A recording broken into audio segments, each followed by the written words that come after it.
తొలకరి వర్షము నీవై చిగురింపజేశావు, నా ఆశల ఊహలలో విహరింపజేశావు.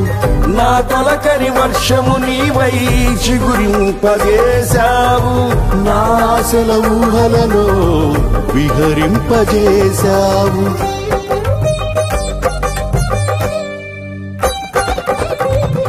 నా కడవరి వర్షము నీవై ఫలింపజేశావు, నీ మహిమ మేఘములో నన్ను కొనిపోయెదవు. నా కడవరి వర్షము నీవై ఫలింపజేశావు, నీ మహిమ మేఘములో నన్ను కొనిపోయెదవు. హర్షధ్వనులతో హర్షించెదను కరుణా సాగర, హర్షధ్వనులతో హర్షించెదను కరుణా సాగర. పొంగి పొర్లి ప్రవహించే నా జీవితాన ఆనందించి ఆరాధించెద నా యేసయ్యా. పొంగి పొర్లి ప్రవహించే నా జీవితాన ఆనందించి ఆరాధించెద నా యేసయ్యా. అభిషేకించండి అయ్యా, నీకు స్తోత్రం స్తోత్రం తండ్రి. అయ్యా నాకు మాకు కావాల్సిన మాటలు నాయన, అయ్యా సంఘానికి కావాల్సిన మాటలు నాయన సేవకుల ద్వారా మీరు మాట్లాడండి అయ్యా, నీకు స్తోత్రం తండ్రి. అయ్యా మీరు మాట్లాడితే మేము బ్రతుకుతాం, మీరు మాట్లాడితే మేము జీవించగలుగుతాం కనుక తండ్రి నాయన. కూడా అర్థమైన సంగతులు దాచబడిన మర్మములు నాయన మీ సేవకుల నోట నుంచి నాయన మీరు మాట్లాడి సహాయం చేయమని, ఈ పునరుద్ధానపు ఆరాధన ఏ విధము చేతులు ప్రారంభం అనుకుని ముగింపు వరకు మీ ఆత్మ సారథ్యంలో నడిపించి మీరు మాత్రమే సర్వ మహిమ ఘనత ప్రభావాలు పొందుకోమని నజరేయుడైన యేసు నామములో అడుగుచున్నాను తండ్రి.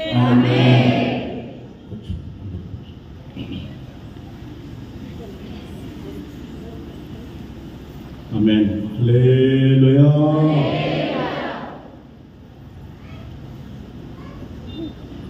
ప్రభువైన యేసుక్రీస్తు నామమును బట్టి ఈ ఆరాధనకి కూర్చున్న మీకు అందరికీ కూడా హృదయపూర్వకమైన వందనాలు తెలియజేస్తున్నాం. అందరికీ వందనాలు. దేవుని పరిశుద్ధ గ్రంథంలో నుండి అపోస్తుల కార్యములు 20వ అధ్యాయము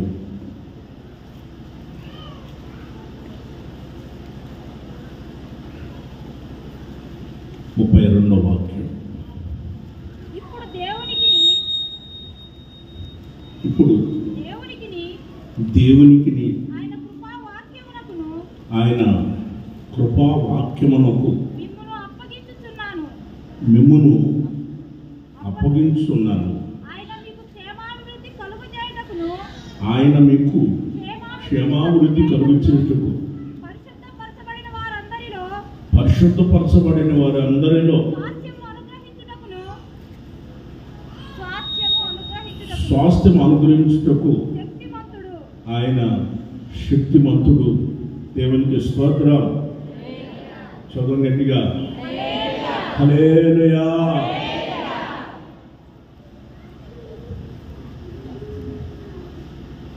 పరిశుద్ధ గ్రంథంలో మనం చదువుకున్న వాక్యాన్ని గమనించినప్పుడు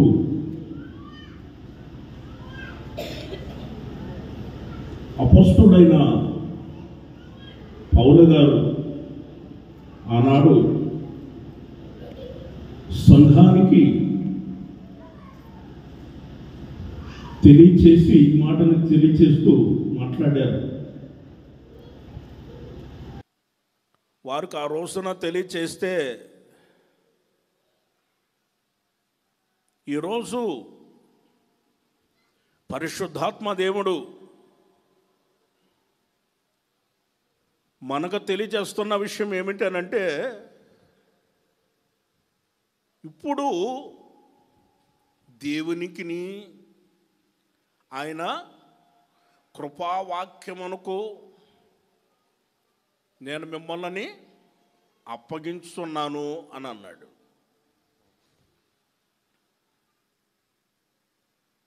ఎందుకంటే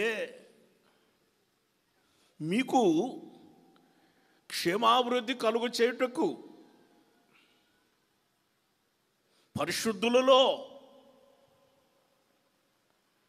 స్వాస్థ్యము అనుగ్రహించుటకు మన ప్రభు అయిన యేసుక్రీస్తు శక్తిమంతుడు. ఆమేన్, హల్లెలూయా. ఎవరో ఆయన శక్తిమంతుడు.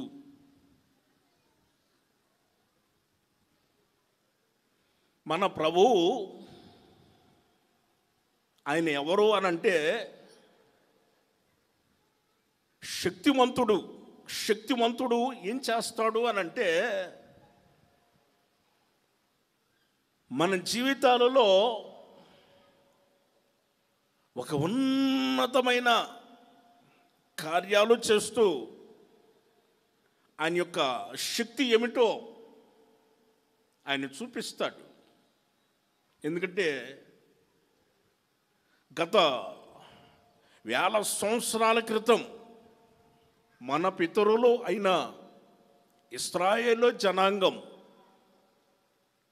ఐగుప్తు దేశంలో శ్రమలకి, నిందలకి, అవమానాలకి నలిగిపోతున్నారు. శ్రమలకి, నిందలకి, అవమానాలకి నలిగిపోతూ ఉంటే వాళ్ళు ఇటూర్పులు విడుస్తూ దేవునికి మొరపెట్టారు. ప్రభా, మా పరిస్థితి ఏమంటారు, మరి మా జీవితాలు ఏమవుతాయి? 430 సంవత్సరాలు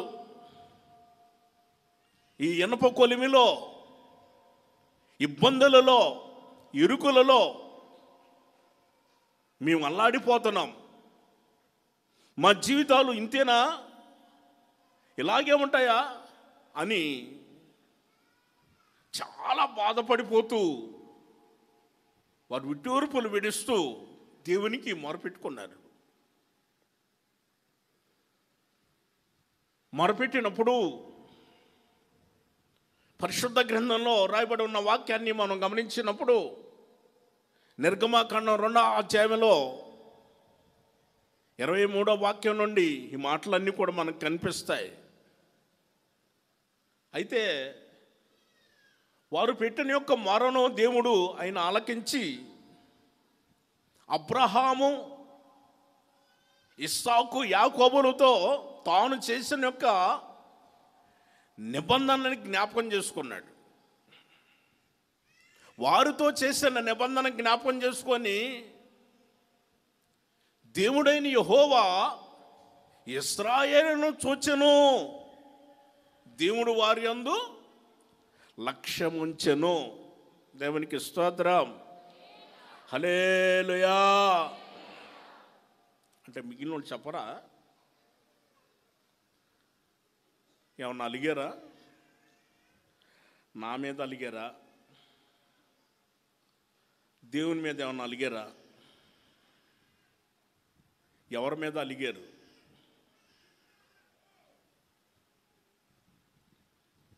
చెబుదాం, హల్లెలూయా.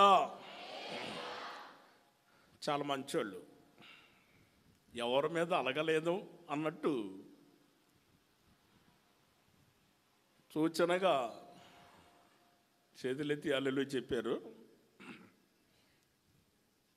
ఆ విధంగా మీరు కొద్ది నిమిషాలు చేతులెత్తి ఆ విధంగా ప్రభువుని స్తుతిస్తూ ఉంటే ప్రభువు గణపరచబడి మనతో ఆయన మాట్లాడటానికి రెడీగా సిద్ధంగా ఉన్నాడు. మాట్లాడుతున్నాడు. ఆయన సిద్ధంగా ఉండి ఆయన మనతో మాట్లాడుతున్నాడు. మనతో మాట్లాడుతున్నప్పుడు మనం వినకుండగా మీ కుమారుడు కానీ మీ కుమార్తె కానీ మీరు చెప్పే మాటలు వినకుండగా అని తల దించుకున్నారు అనుకోండి, మీకు ఎలా ఉంటుంది అన్నా? చెప్పన్నా, మీకు ఆనందంగా ఉంటుందా? చెప్పమ్మా. మీ పిల్లలు మీ మాట వినకపోతుంటే, మీరు చెప్పే మాటలు వినకపోతే మీకు ఆనందంగా ఉంటుందా? ఉంటుందా? నేను చెప్పేది వింటున్నావా లేదా నువ్వు అంటారా? అనరా? ఆలకిస్తున్నావా లేదా? నేను చెప్పేది నువ్వు ఆలకిస్తున్నావా లేదా?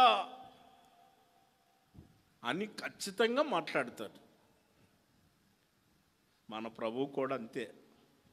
మన తండ్రి అయిన మనం ఆయన కుమారులం, ఆయన కుమార్తెలం. ఇప్పుడు మనం అందరం ఎక్కడికి వచ్చామో తెలుసా? తండ్రి ఇంట్లోకి వచ్చాం. ప్రైజ్ ది లార్డ్, హల్లెలూయా. ఎవరు ఇల్లు ఇది? కరెక్ట్గా చెప్పు,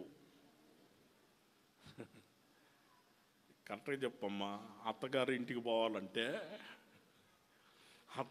పోవాలంటే కొంతమంది ఏడుస్తారు, వెళ్ళిపోతున్నాను డాడీ మమ్మీ నేను వెళ్ళిపోతాను అని ఏడ్చుకుంటూ పోతారు కదా. అత్తగారింటికి పోవాలంటే ఏడుస్తారు. అదే డాడీ ఇంటికి వెళ్ళాలంటే, నాన్నగారింటికి వెళ్ళాలంటే చెప్పండి, తండ్రి ఇంటికి వెళ్ళటానికి త్వరగా బ్యాగ్ సర్దుకొని త్వరగా ముందుగానే వెళ్ళిపోతారు. ఎందుకంటే తండ్రి దగ్గరికి వెళితే ఆయన మంచి బట్టలు కొంటాడు, మంచి తిండి ముక్కలో అంతంత ముక్కలో పూటకి. ఆయన దగ్గరికి వెళితే మంచి చెప్పులు, బంగారం, చేతి నిండా డబ్బులు. తండ్రి దగ్గరికి వెళితే ప్రేమను చూపిస్తాడు ఆయన. ఆ ప్రేమను చూపిస్తాడు. ప్రైజ్ ది లార్డ్, హల్లెలూయా.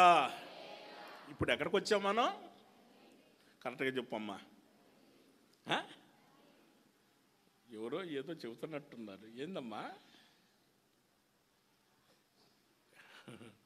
ఎక్కడికి వచ్చినట్టు? చాలా సంతోషం. ప్రభు మిమ్మల్ని అందరినీ ఆయన ఆశీర్వదించునుగాక. ఆమేన్. మనం ఇప్పుడు అందరం కూడా తండ్రి ఇంటికి వచ్చాం. పరమ తండ్రి, ఆయన కుమారులు, ఆయన కుమార్తెలం. తండ్రి దగ్గరికి వచ్చాం. ఇప్పుడు తండ్రి దగ్గరికి వచ్చిన తర్వాత తండ్రి మనకు కావలసిన ఆ మాటలు ఏంటో మనకు ఖచ్చితంగా చెబుతున్నాడు. ఎందుకు తలదించుకుంటావు నువ్వు అని చెప్పేది ఏమోనా? అని చెప్పేది కొద్ది మాటలే కదా, కొద్ది నిమిషాలే కదా. నీకు కావలసిన ప్రాముఖ్యమైన మాటలు చెబుతున్నాడు. నీ జీవితానికి, నీ కుటుంబానికి కావలసిన ప్రాముఖ్యమైన మాటలు చెబుతున్నాడు.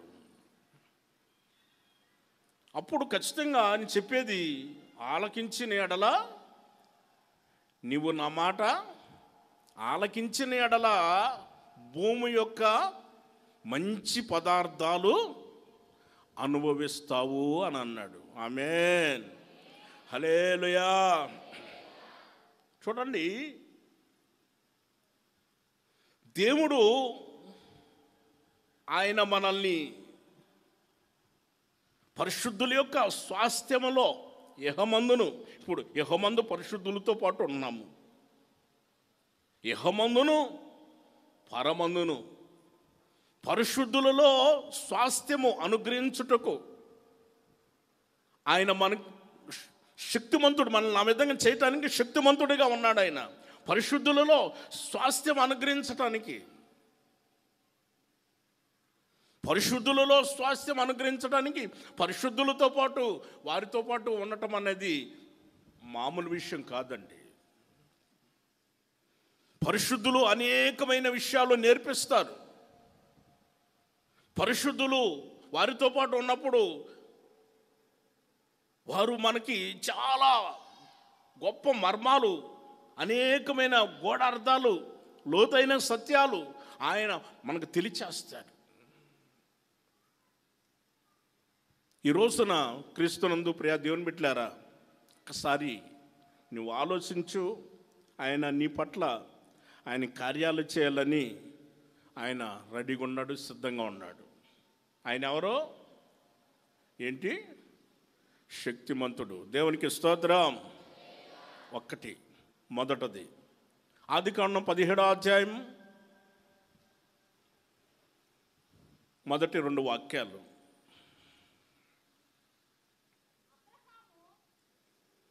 అబ్రహాం 99 సంవత్సరాలు వచ్చినప్పుడు యెహోవా అతనికి ప్రత్యక్షమై, నేను సర్వశక్తి గల దేవుడును, నా సన్నిధిలో నడుచుచు నిందారహితుడివై ఉండుము, నాకును నీకును మధ్య నా నిబంధనను నియమించదును, నిన్ను అత్యధికముగా అభివృద్ధి పరుస్తాను. దేవునికి స్తోత్రం చెప్పాలి. హల్లెలూయా.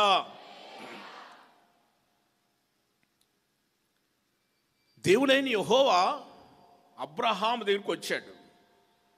మొదట అబ్రహాము ఒక చీకటి బ్రతుకులో బ్రతుకుతున్నాడు.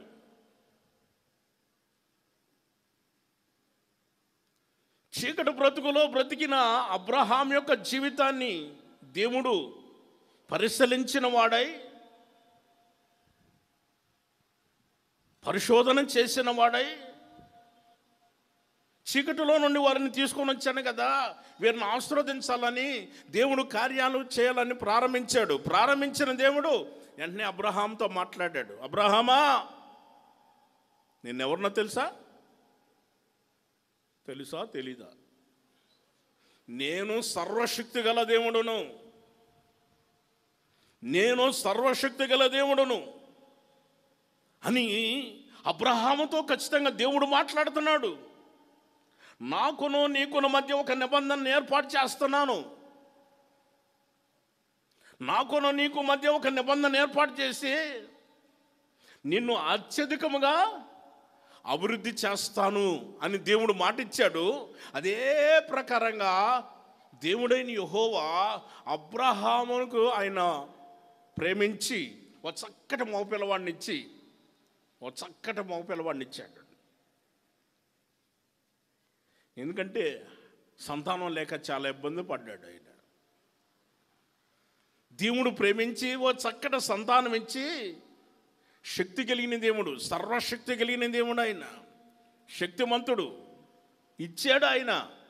ఏంటండి 100 సంవత్సరాలు, 100 సంవత్సరాలండి. ఈ రోజున 50-60 సంవత్సరాలు వస్తే కూర్చున్న వాళ్ళు లేవలేకపోతున్నారు, ఎక్కువసేపు కూర్చోలేకపోతున్నారు, ఎక్కువసేపు నిలబడలేకపోతున్నారు, కొంచెం దూరం నడవలేకపోతున్నారు. అవునా? ఏంటో మరి 100 సంవత్సరాలు వచ్చినప్పుడు పళ్ళు ఉంటాయా? సూపు ఉంటుందా? అలాంటి సమయంలో కూడా దేవుడు ఒక చక్కటి మగపిల్లవాడిని ఇచ్చాడు. దేవుడు ఒక శక్తిమంతుడు, ఆయన సర్వశక్తి కలిగిన దేవుడు. ఆయన చెప్పాడు నిన్ను అత్యధికంగా అభివృద్ధి చేస్తానన్నాడు. అదే ప్రకారంగా సర్వశక్తి కలిగిన దేవుడు అత్యధికంగా అభివృద్ధి చేశాడు. దేవునికి స్తోత్రం చెప్పాలి. హల్లెలూయా. ఐగుప్తు దేశంలో ఉన్న ఇశ్రాయేలు జనాన్ని కూడా చీకటిలో నుండి వారిని వెలుగులోనికి తీసుకొని వచ్చాడు. వాళ్ళని దేవుడు శక్తిని చూపించాడు. ఆయన శక్తి ఎలాంటిదో చూపించాడు. వాళ్ళు అక్కడే ఉండలేదు, లక్షల మంది జనాలు అక్కడే ఉండలేదు, కానీ వారిని తీసుకొని వచ్చాడు. వచ్చే సమయంలో ఎర్ర సముద్రం వస్తే ఎర్ర సముద్రాన్ని కూడా పాయలు చేశాడు. అద్దరికి నడిపించిన దేవుడు. ఆహారం కావాలంటే ఆకాశము నుండి మన్నాను కురిపించాడు లక్షల మంది జనానికి. మంచి నీళ్లు కావాలంటే బండను కొడితే బండ నుంచి నీళ్ళు వచ్చేటట్టు చేశాడు. శక్తిమంతుడు. ప్రైజ్ ది లార్డ్ చెప్పాలి. హల్లెలూయా. సహజంగా బండను కొడితే నింపు వస్తుంది, అవునా? బండను కొడితే నింపు వస్తుంది. బండలో నుంచి నీళ్ళు రావటం ఏంది? పౌలు గారు అన్నాడు ఆత్మ సంబంధమైన బండ, ఇశ్రాయేలు జనాన్ని ఎంబడిస్తున్న బండ. పౌలు గారు చెప్పాడు కొరింథీ సంఘానికి మొదటి పత్రిక రాస్తూ 10వ అధ్యాయంలో 4వ వాక్యంలో చెప్పాడు, ఆత్మ సంబంధమైన బండ. ఆ బండలో నీళ్లు త్రాగారు. ఆ బండ క్రీస్తే. దేవునికి స్తోత్రం. హల్లెలూయా. ఆ బండ క్రీస్తే. బండలో నుంచి నీళ్లు త్రాగారు.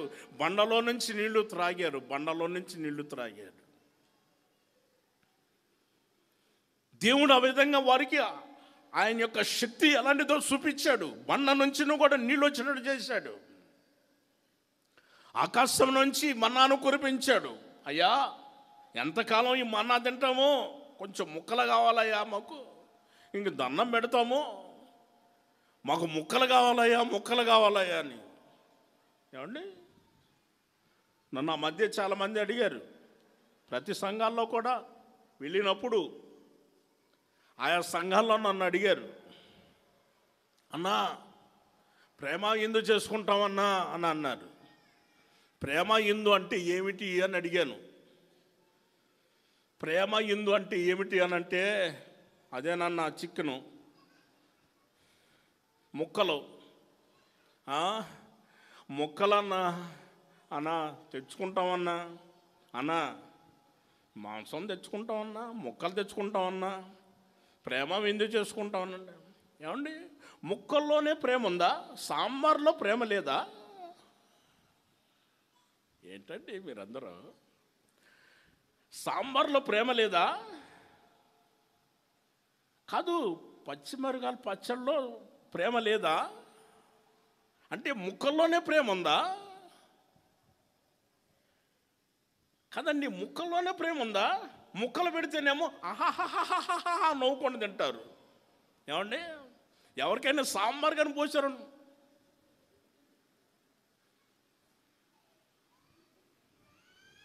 సాంబార్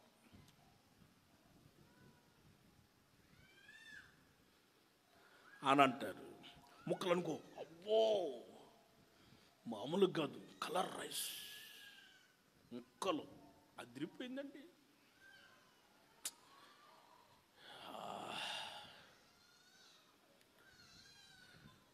సాంబార్లో కూడా ప్రేమ ఉంది. ఉందా లేదా? ఉందా లేదా? సాంబార్లో కూడా ప్రేమ ఉంది. ముక్కల్లోనే కాదు, సాంబార్లో కూడా ప్రేమ ఉంది. Praise the lord. వాళ్ళు అడిగారు, అయ్యా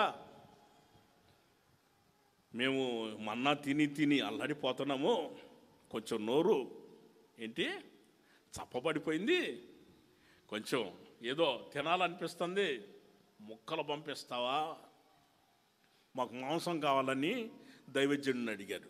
మోషే. వారేమో లక్షల మంది ఉన్నారు. 10 మందికి వంట చేయాలంటే మనం 10 ఆలోచనలు చేస్తాం ఇంట్లో కదా. మరి లక్షల మంది ఉన్నారు. ఆయన తల పట్టుకున్నాడు, ప్రభువా తండ్రి నాయన, వీళ్ళు ఒకరా ఇద్దరా 10 మంది, లక్షల మంది జనాలయ్యా, ఈ జనానికి నేను ఎక్కడి నుంచి తీసుకొచ్చేదయ్యా మాంసాన్ని? తండ్రి నాయనా ఏంటయ్యా ప్రభు అని అంటే, దేవుడు అన్నాడు, మోషే నా బాహుబలము తక్కువైనదా, నా శక్తి ఏమన్నా తక్కువైందా? Praise the lord. హల్లెలూయా. ఏంటయ్యా నా శక్తి ఏమన్నా తక్కువైందా? ఎప్పుడైనా తగ్గిందా? నా శక్తి ఏమన్నా తగ్గిందా అని అడిగాడు. లేదయ్యా. మరి ఎందుకో? పంపించమంటే ఇప్పుడు పంపించనా? పంపించయ్యా తండ్రి నాయన పంపించు అని అంటే, అక్కడ పూరేళ్ళు బాగా తిని గుండ్రంగా ఎట్లా తిరుగుతున్నాయి సముద్రం దగ్గర, బాగా తిని ఎట్లా తిరుగుతుంటే దేవుడు ఒక్కసారి గాలి పంపిస్తే ఆ గాలికి పూరేళ్ళు అన్నీ కూడా ఇశ్రాయేలు జనాల దగ్గరికి వచ్చాయి. ఆ గుడారాల దగ్గర 2 మూరల ఎత్తున, ఒక రోజున కాలినడకన ఎంతవరకు నడుస్తాడో మనిషి అంత దూరం వరకు 2 మూరల ఎత్తున పూరేళ్ళు తీసుకొచ్చి ఇశ్రాయేలు జనానికి లక్షల మందికి ఇస్తే వాళ్ళు తీసుకొని బాగా తిన్నారండి. దేవుడు ఎవరో తెలుసా? ఆయన శక్తిమంతుడు. Praise the lord. హల్లెలూయా. ఆయన శక్తిమంతుడు, ఆయన ఇస్తాడు.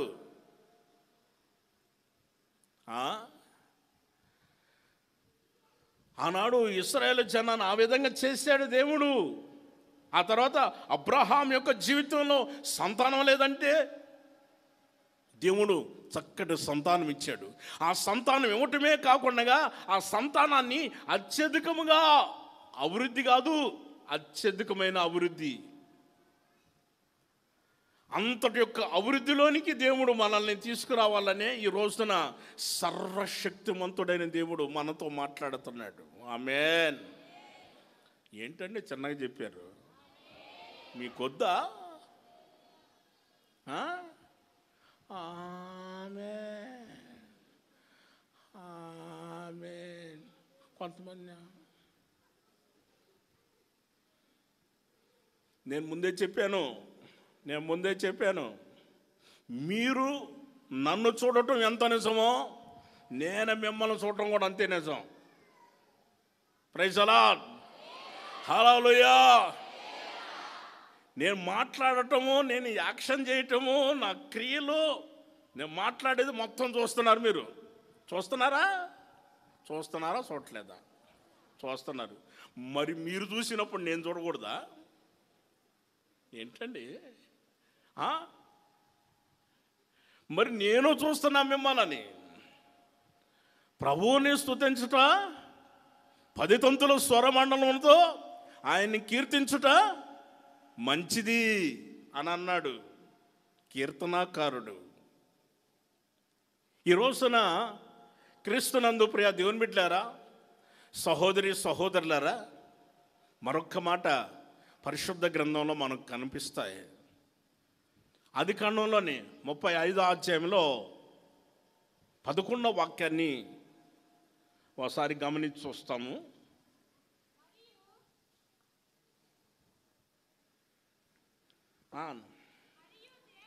మరియు దేవుడు నేను సర్వశక్తి కలిగిన దేవుడును, అభివృద్ధి పొందుము, జనములను జనసమూహమును నీ వలన కలుగును, రాసులు నీ గర్భవాసాన పుడతారు.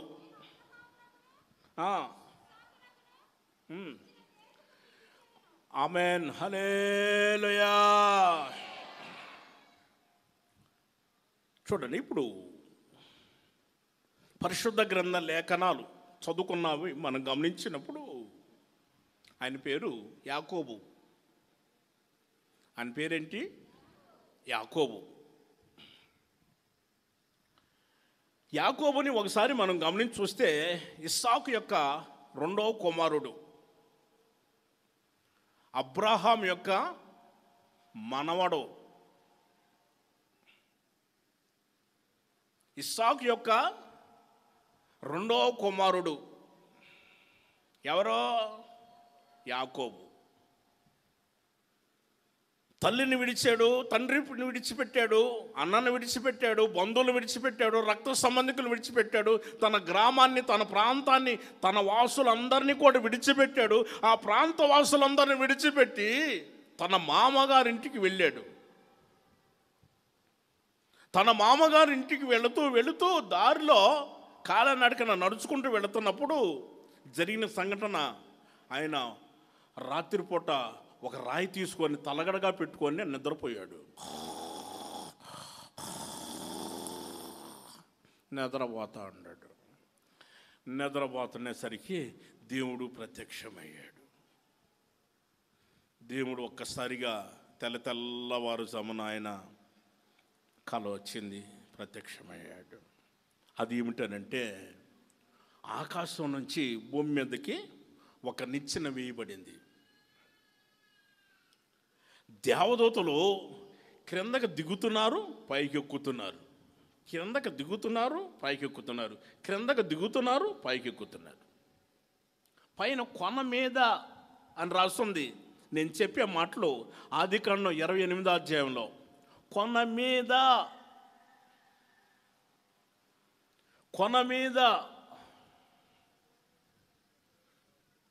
దేవుడు అంటున్నాడు, యాకోబు నేను మీ పితరుల దేవుడునయ్యా, అబ్రహాము దేవుడును, ఇస్సాకు దేవుడును, నేను నీకు కూడా దేవుణ్ణయ్యా. నువ్వు పండుకొని ఉన్నావే ఈ భూమి, నీకును నీ సంతానానికి నేను ఇస్తాను, నలుదిశలా నువ్వు వ్యాపిస్తావు. 15 వాక్యాలు అంటాడు. ఆదికాండం 28వ అధ్యాయము 15వ వాక్యాన్ని మనం గమనించినప్పుడు, ఇదిగో నేను నీకు తోడై ఉండి నువ్వు వెళ్ళు ప్రతి స్థలంలో నిన్ను కాపాడొచ్చు, ఈ దేశానికి మరలా నిన్ను రప్పిస్తాను. నువ్వు వెళుతున్నావు కదా, ఇప్పుడు మరలా నిన్ను రప్పిస్తాను. నేను నీతో చెబుతున్నానే ఆశీర్వదిస్తానని, వ్యాపింపచేస్తానని నేను నీతో చెప్పానే. చెప్పినది నెరవేర్చు వరకు నిన్ను ఎడవను. Praise the lord. హల్లెలూయా. వెనకనున్న వాళ్ళు చెప్పండి ఒకసారి, ఇంకొకసారి చెప్పండి. ఇప్పుడు అందరు చెప్పండి, హల్లెలూయా. మంచిది.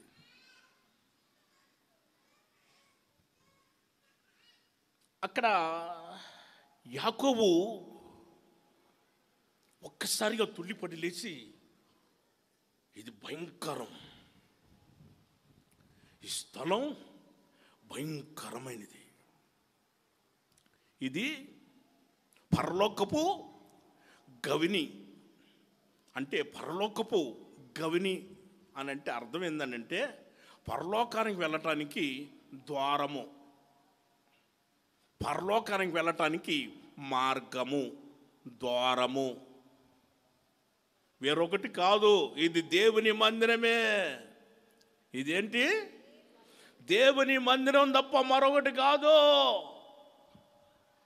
అని చెప్పి దేవుని దగ్గర ప్రార్థన చేసుకుంటా, ప్రభా నేను వెళ్ళే మార్గంలో నాకు తోడుగా ఉండి, అక్కడ రాసి ఉన్నాయి ఆ మాటలన్నీ, నేను వెళ్ళే మార్గంలో నాకు తోడుగా ఉండి, కట్టుకోవటానికి మంచి వస్త్రాలు, తినటానికి మంచి తిండి, నాకు అన్నీ సమృద్ధిగా ఇచ్చిన ఎడల 10వ భాగాన్ని తీసుకొని నీకు ఇస్తానయ్యా, నేను 10వ భాగం అంతా కూడా తీసుకొచ్చి నీకు ఇచ్చేస్తానని అక్కడే తీర్మానం చేసుకున్నాడు. ప్రార్థన చేసి తీర్మానం చేశాడు.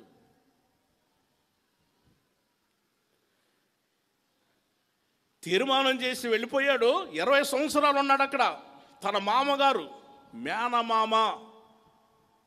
మేనమామ ఇంటి దగ్గర ఉండి మేనమామ కూతుర్ని పెళ్లి చేసుకొని అక్కడే ఉండి 20 సంవత్సరాలు పిల్లలను కానీ మరలా అక్కడ నుంచి 20 సంవత్సరాల తర్వాత మరలా తిరిగి వస్తున్నాడు యాకోబు తిరిగి వస్తున్నప్పుడు యాకోబు ఆలోచన చేస్తున్నాడు, నేను తండ్రిని మోసం చేశాను, అన్నని మోసం చేశాను, ఇంట్లో వాళ్ళని మోసం చేశాను, ఇప్పుడు నేను మరలా తిరిగి ఏమని మొహం పెట్టుకొని ఇంటికి పోవాలి? ఏం ముఖం పెట్టుకొని ఇంటికి పోవాలి నేను? దేవుడేమో మరలా ఈ దేశానికి మరలా రప్పిస్తాను అన్నాడా? మరలా రప్పిస్తాను అని అన్నాడు. మరి ఇప్పుడు ఏంటి నా పరిస్థితి? ప్రభా నేను ఎక్కడికి పోవాలయ్యా? ఏం ముఖం పెట్టుకొని ఇంటికి పోతానయ్యా? ఏంటయ్యా నా పరిస్థితి అని యాకోబు ప్రార్థన చేస్తున్నాడు. దేవుని దగ్గర ప్రార్థన చేస్తూ దేవునితో పెనుగులాడుతూ కన్నీటితోటి ప్రార్థనలో ఉన్నాడు, ప్రార్థన చేశాడు. దేవుడేమో యాకోబుని ఆశీర్వదించాడు. యాకోబుతో దేవుడు మాట్లాడుతున్నాడు. ఆదికాండంలోనే 35వ అధ్యాయంలో మొదటి వాక్యాన్ని మనం గమనించినప్పుడు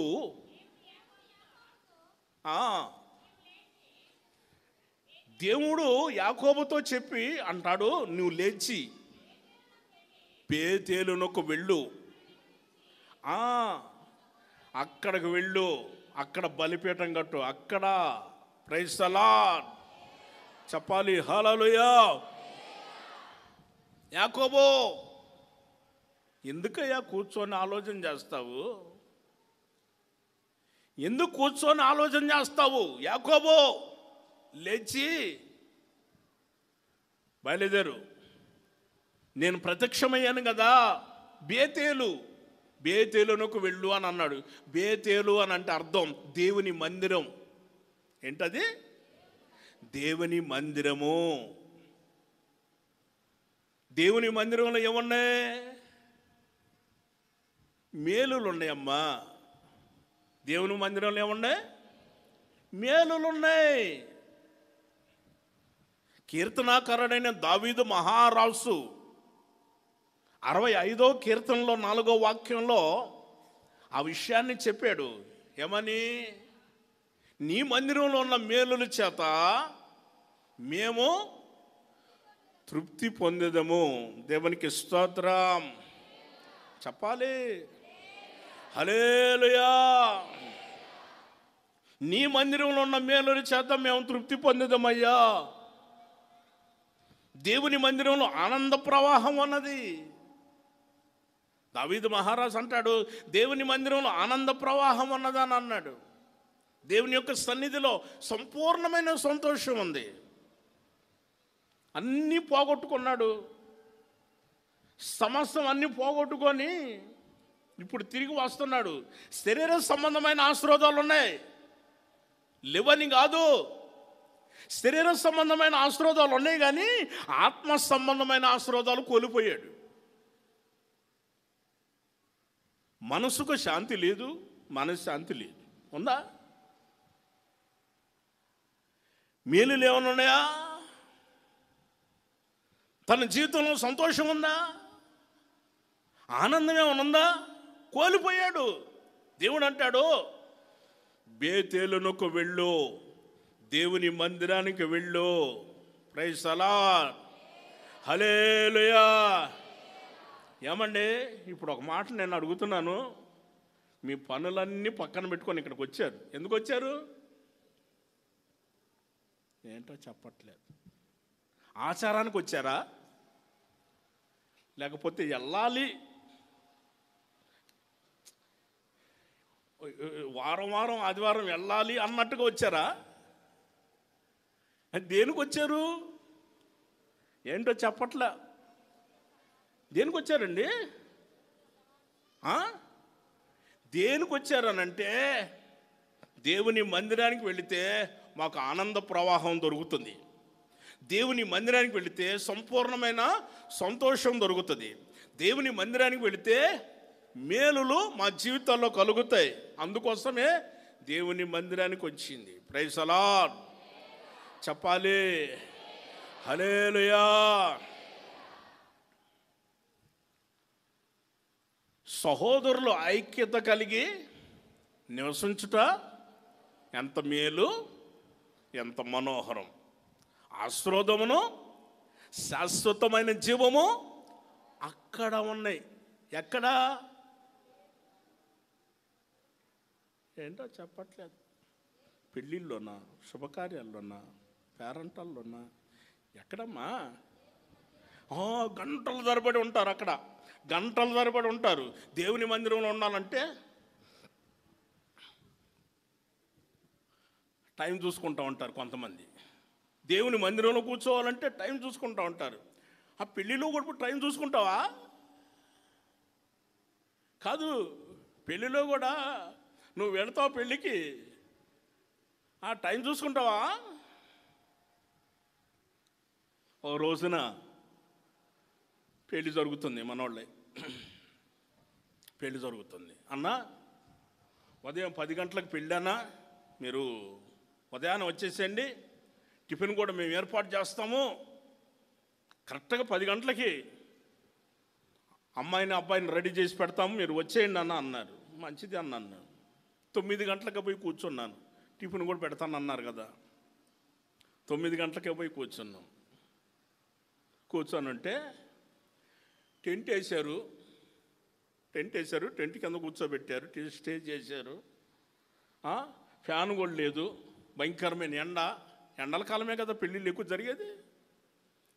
భయంకరమైన ఎండ. పెళ్ళికి అడావుడిగా వాళ్ళ పనులేందో వాళ్ళు తిరుగుతున్నారు, ఒక్కరు పట్టించుకోలేదు.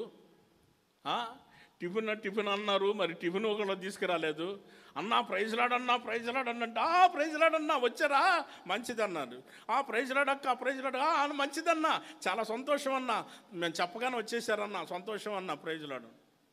అరే వాళ్ళు ప్రైజ్ లాడ్ చెప్పారు, వీళ్ళు ప్రైజ్ లాడ్ చెప్పారు, ఎవరికి వాళ్ళు వెళ్ళిపోతున్నారే కానీ ఎవరో పట్టించుకోవట్లేదు.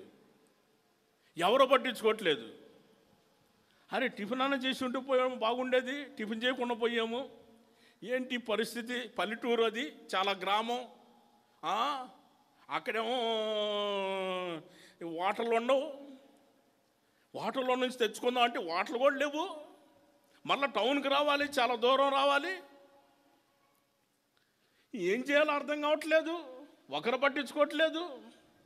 ప్రభా నీకు స్తోత్రమయ్యా, నీకు స్తోత్రమయ్యా. వాళ్ళేమో సౌండ్ సిస్టమ్ పెట్టి పాటలు పెట్టి వాళ్ళు అలసిపోయి సోలిపోయి వాళ్ళు పడిపోయి, కుర్చీలో కూర్చున్న వాళ్ళు కూడా కూర్చొని సౌండ్ సిస్టమ్ పెట్టి వాళ్ళు కింద పడిపోయాయి, ఆకలికి అల్లాడిపోతా వాళ్ళు పడిపోయి, నేను స్టేజ్ మీద పడిపోయి. వాళ్ళు మాత్రం శుభ్రంగా టిఫిన్ చేశారు, మధ్యాహ్నం భోజనం కూడా చేశారు. పెళ్ళికి ఎప్పుడు రెడీ అయ్యారు తెలుసా? 4 గంటలకు రెడీ అయ్యారు. 4 గంటలకి వాళ్ళు బాగానే తిన్నారు, బాగానే తిరుగుతూ ఉన్నారు, బాగా సరి చేసుకుంటా మరలా వాళ్ళు బాగానే సరి చేసుకుంటూ తిరుగుతున్నారు. మా పరిస్థితి ఏంటి? మమ్మల్ని ఎవరు పట్టించుకుంటారు? 4 గంటలకండి. అప్పుడు తీసుకొచ్చారు. ఏమని పాట పాడతారు బాబు? పాట పాడరా అంటే ఏమని పాడేమన్నా పాట, స్వరం రాకపోతానే, పాట రాకపోతున్నా వాళ్ళకి ఏమని చేయాలి? 4 గంటలకి, ఇప్పుడు 9 గంటలకి వెళ్ళిన ఒక్కరు పట్టించుకోవాలా? ఆ విధంగా చేశారు వాళ్ళు మాత్రం బాగానే తిరిగి 4 గంటలు. ఆ సమయంలో అప్పుడు వచ్చిన వాళ్ళు కూడా పాస్టర్ గారు మంచిగా చేయండి, మీరు పెళ్ళి మంచిగా చేయండి, మంచిగానే చేస్తాం. మీరు మాత్రం బాగానే తింటారు, మీరు మాత్రం బాగానే మంచిగానే ఉండాలా, మేము మాత్రం పూర్తి చేయండి మీరు, నేను చెప్పను. కాదు, మా పరిస్థితి ఏంటి? మమ్మల్ని పట్టించుకోలేదు. కొన్ని చోట్ల పేళ్ళలో శుభకార్యాల్లో టైం చూసుకున్నాను, ఒక్కళ్ళే లేరు. మందిరానికి వస్తే చాలు టైం చూసుకుంటూ ఉంటారు. అందరు కాదు, 100కి ఏంటో చెప్పట్లా, 1,000,000 సామెత చెప్పండి అమ్మా. సామెతలు లేవా? ఉన్నాయా లేవా? బైబిల్లో ఉన్నాయా లేవా? సామెతల గ్రంథం ఉందా లేదా? ఎందుకుంది? సామెతల గ్రంథం ఎందుకుంది? మనకు అవసరం కాబట్టి, ఆ మాటలు మనకు అవసరం కాబట్టి. కాదమ్మా, నువ్వు కూర వండుతున్నావు, వంట చేస్తున్నావు, దాన్ని తాలింపు వేస్తున్నావు కదా, ఎందుకు వేస్తున్నావు?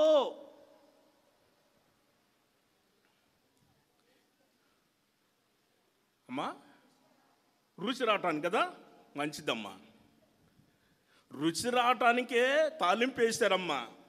సామెతల గ్రంథం కూడా ఉంది, ఎందుకో తెలుసా? రుచి రావటానికేనమ్మా.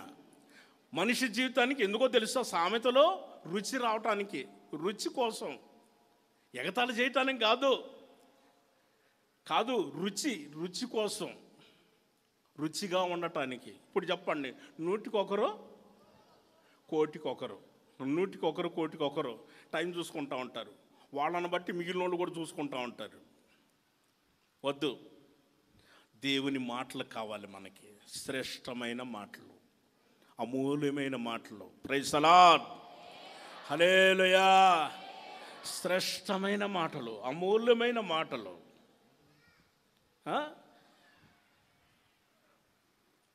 దేవుడు అంటాడు, యాకోబుని అంటాడు, యాకోబో, దేవుని మందిరానికి వెళ్ళమంటే యాకోబు లేచి తన వారిని అందరిని పరిశుద్ధపరిచి తన దగ్గర ఉన్నవన్నీ కూడా తీసేసి, అపవిత్రమైనవన్నీ తీసేసి, మొత్తం తీసివేసి అక్కడ రాయబడి ఉన్న విషయాన్ని చూస్తే ఆదికాండం 35వ అధ్యాయంలో తన దగ్గర ఉన్నవారు, తన ఇంటి వారిని అందరినీ పరిశుద్ధపరిచాడు.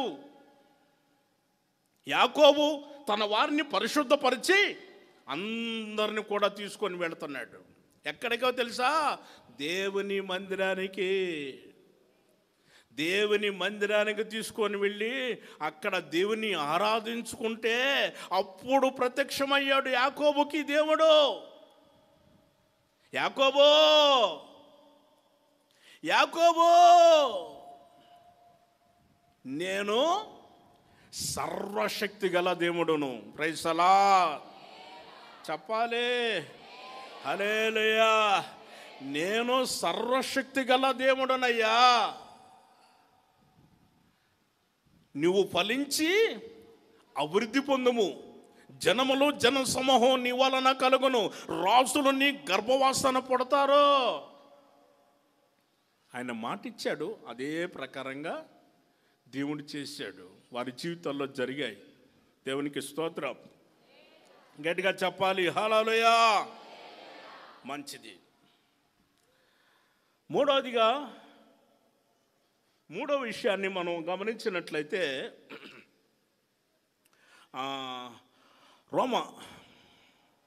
రోమా సంఘానికి అపోస్తలుడైన పౌలు గారు పత్రిక రాస్తూ ఆయన చెప్పిన మాట 11వ అధ్యాయం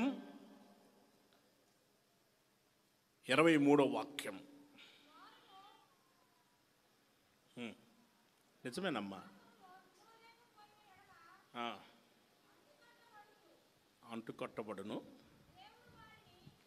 దేవుడు వారిని మరలా అంటుకట్టుటకు శక్తి కలవాడు. చాలమ్మా, చాలు. దేవునికి స్తోత్రం. హల్లెలూయా. నేను చెబుతాను వినండి. 13, 14 వచనాలు కూడా మీరు తర్వాత చదువుకోండి.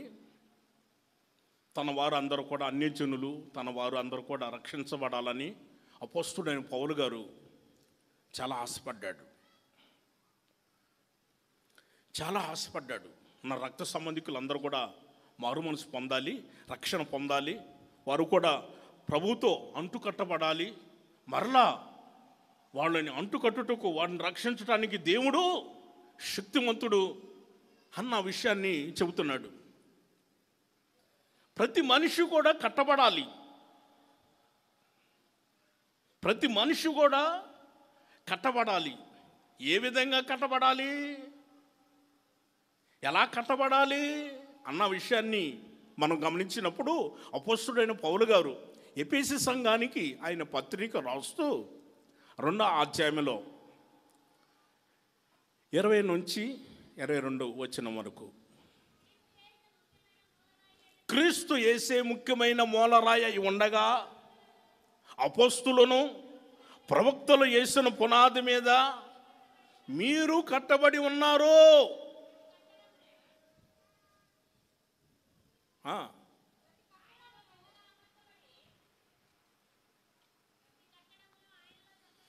ప్రతి కట్టడం ఆయనలో చక్కగా అమర్చబడి ప్రభువునందు పరిశుద్ధమైన దేవాలయమగుటకు వృద్ధి పొందుచున్నది. ఆయనలో మీరు కూడా ఆత్మ మూలముగా కట్టబడుచున్నారు. ఆమేన్ చెప్పాలి. హల్లెలూయా.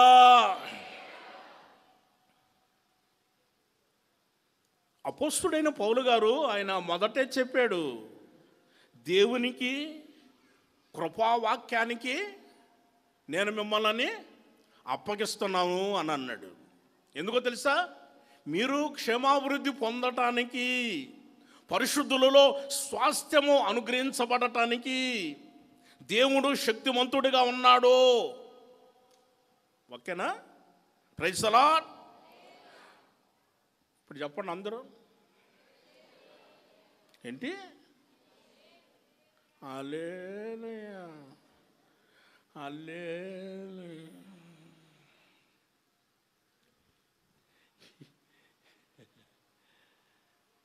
అంటే బ్యాటరీ లో అని చూపిస్తుంది. సగం వచ్చిందమ్మా. కాదు, ఛార్జింగ్ పెట్టుకొని వచ్చాము. వచ్చేటప్పుడు ఛార్జింగ్ పెట్టుకొని వచ్చాము లేదా? ఏంటో ఛార్జింగ్ పెట్టుకొని వచ్చారు, ఛార్జింగ్ పెట్టుకోలేదా? అయ్యో, అందుకే వాలిపోతున్నారమ్మా. ఛార్జింగ్ లేకపోతే మరి ఏం చేస్తాం? మరి ఛార్జింగ్ పెట్టుకోవాలి. ఇప్పుడు ఇడ్లీలా దోశలా? కరెక్ట్గా చెప్పు. ఇడ్లీలా ఛార్జింగ్ అంటే ఏందనుకుంటున్నారు? ఇడ్లీలా దోశలా? ఇంకేందమ్మా? మీరు తిన్నా చెప్పొచ్చు కదమ్మా. ఛార్జింగ్ పెట్టుకొని వచ్చారు, ఛార్జింగ్ పెట్టుకొని వచ్చారు. ఇప్పుడు ఆ ఛార్జింగ్ కాస్త సగానికి పోయింది, అయిపోయింది, సగం అయిపోయింది. వాడాం కదా, వాడాం కాబట్టి సగం అయిపోయింది. మొదట్లో హల్లెలూయా అన్నాడు, ఇప్పుడు హల్లెలూయా. ఇక చూడండి, అయిపోయేసరికి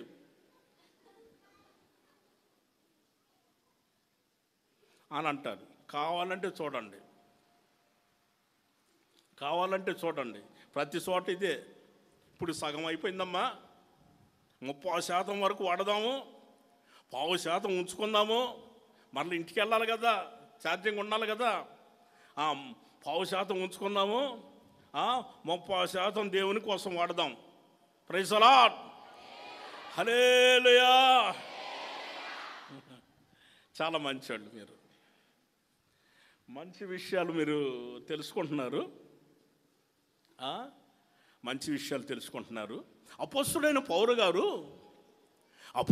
పౌలు గారు ఏమన్నాడు? అపోస్తులను ప్రవక్తలు వేసిన పునాది మీద మీరు కట్టబడి ఉన్నారు. అక్కడ ఎవరున్నారు?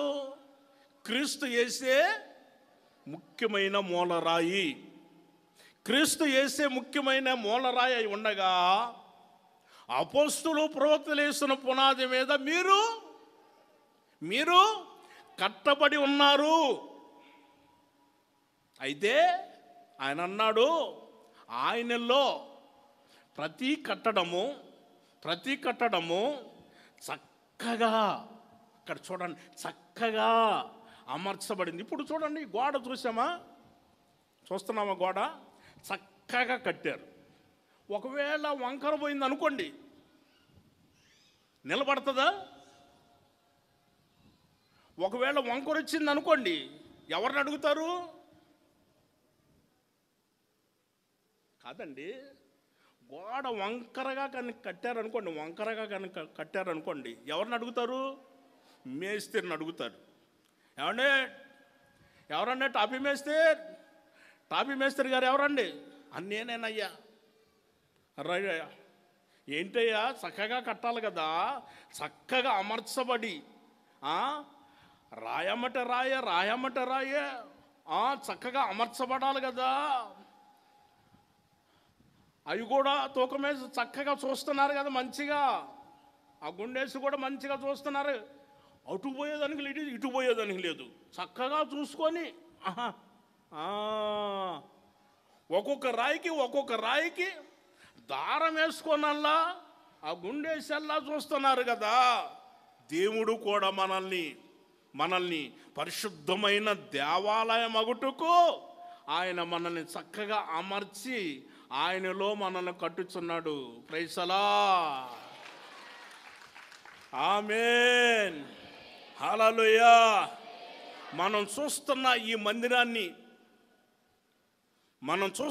మందిరాన్ని ఎంత చక్కగా మనం కట్టుకున్నామో, ఎంత చక్కగా అమర్చబడి ఏ విధంగా కట్టబడిందో అదే ప్రకారంగా ప్రభు కూడా మన జీవితాలని ఆయన అంటాడు 22వ వాక్యంలో, ఆయనలో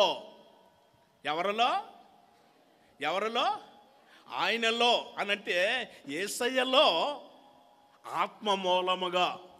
ఎవరి మూలంగా మనం కట్టబడుచున్నాము? ఆత్మ మూలంగా మనం కట్టబడుచున్నాం. మనల్ని కట్టువారు ఎవరో?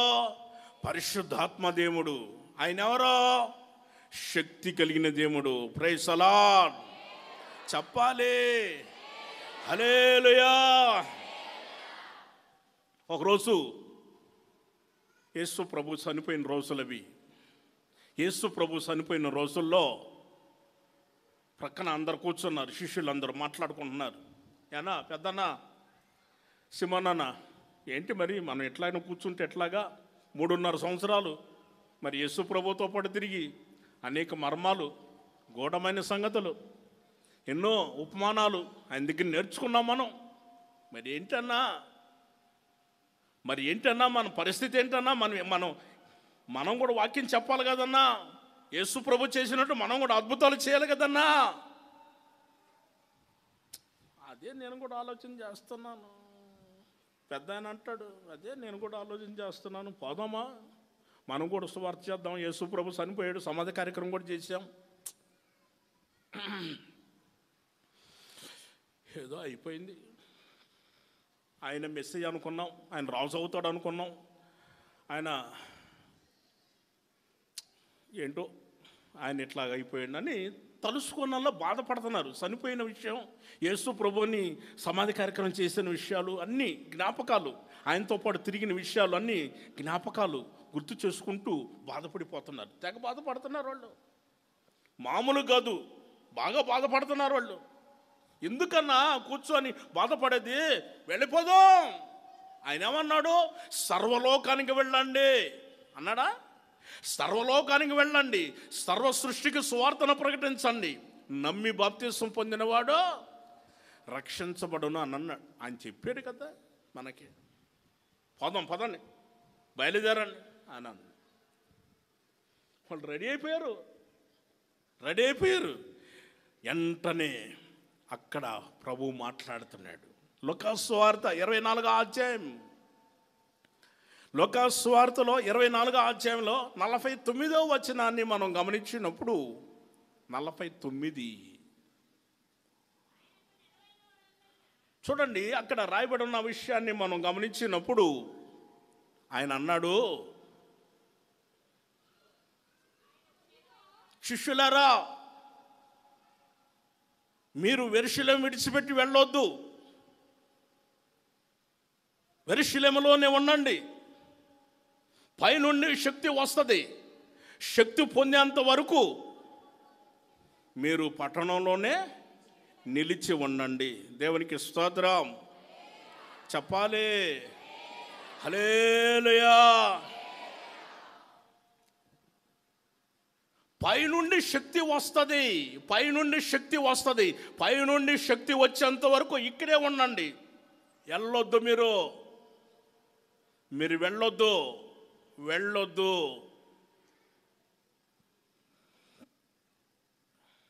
ఎందుకన్నాడు అన్నమాట ప్రభు? శక్తి పొందాలండి, శక్తి పొందాలి, పరిశుద్ధాత్మ శక్తి పొందాలి. పరిశుద్ధాత్మ శక్తి కావాలి మనకి. ఈ శక్తికి ఆ శక్తి వెంటనే మనకి యాడ్ అవ్వాలి, వెంటనే వచ్చేసేయాలి. వచ్చేసినప్పుడు మనం పరిశుద్ధాత్మ శక్తి వలన వాక్శక్తిని అనుగ్రహించబడి, పరిశుద్ధాత్మ శక్తి వలన అనేక అద్భుతాలు, పరిశుద్ధాత్మ శక్తి వలన అనేక మంది ప్రజలు రక్షించబడతారు. దేవునికి స్తోత్రం చెప్తాం గట్టిగా, హల్లెలూయా. ఒకసారి ప్రార్థన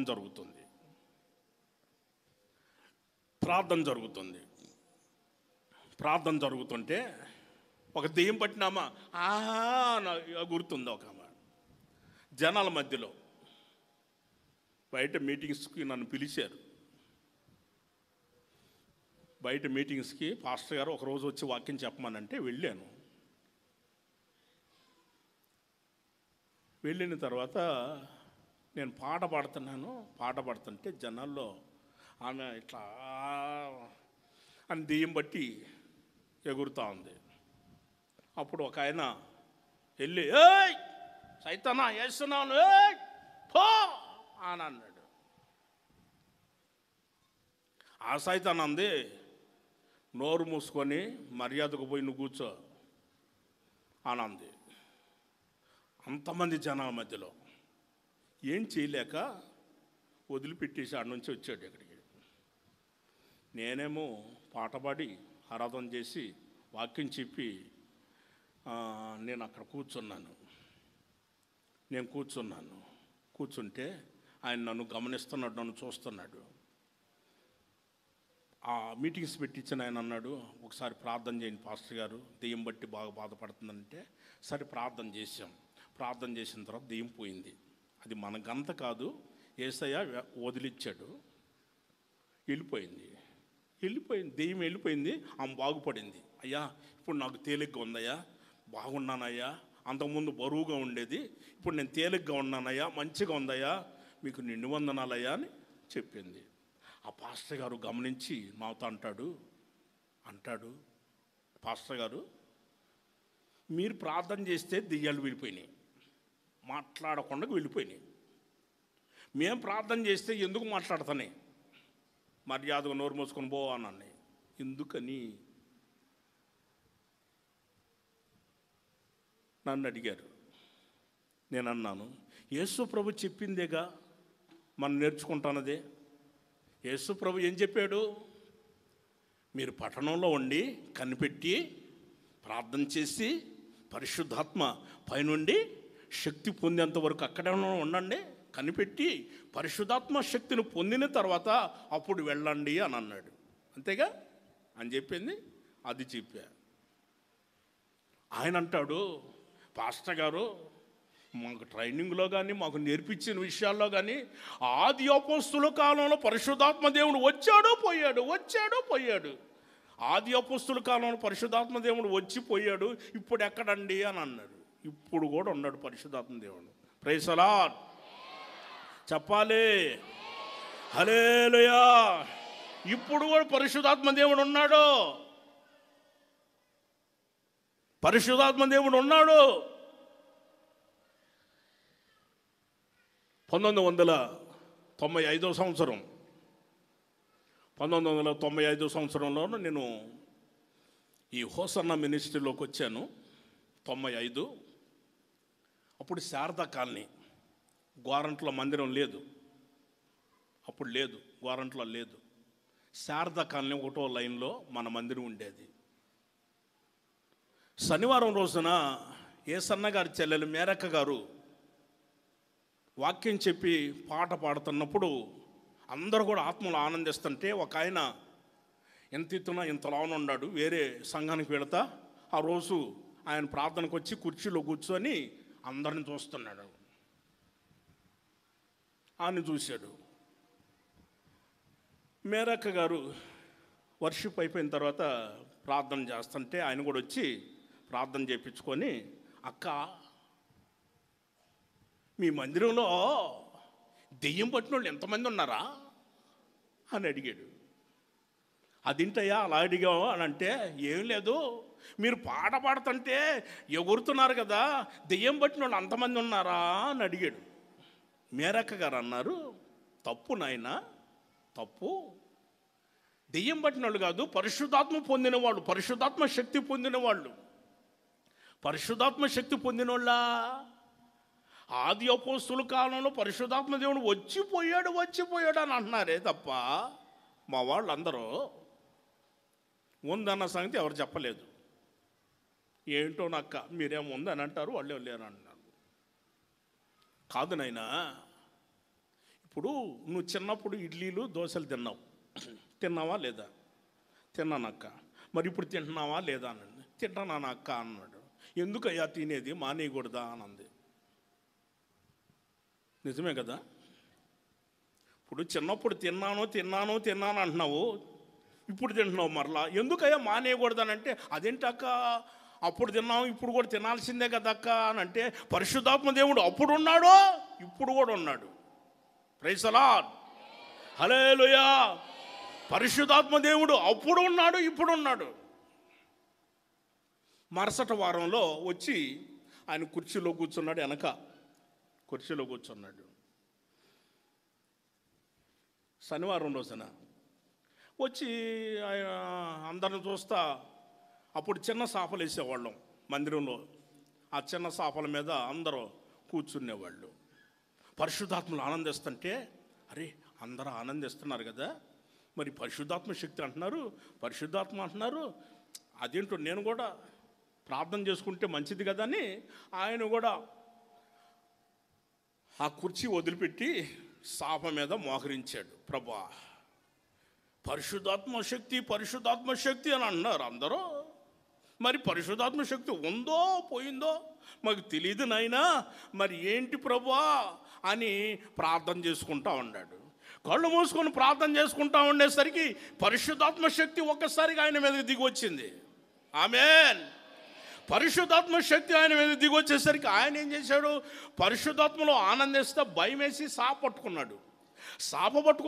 పట్టుకొని ఎగురుతూ ఉన్నాడు. సాప పట్టుకొని మందిరం అంతా ఎగురుతున్నాడు. ఎంత ఎత్తున ఉంటాడు, ఎంతలా ఉంటాడు.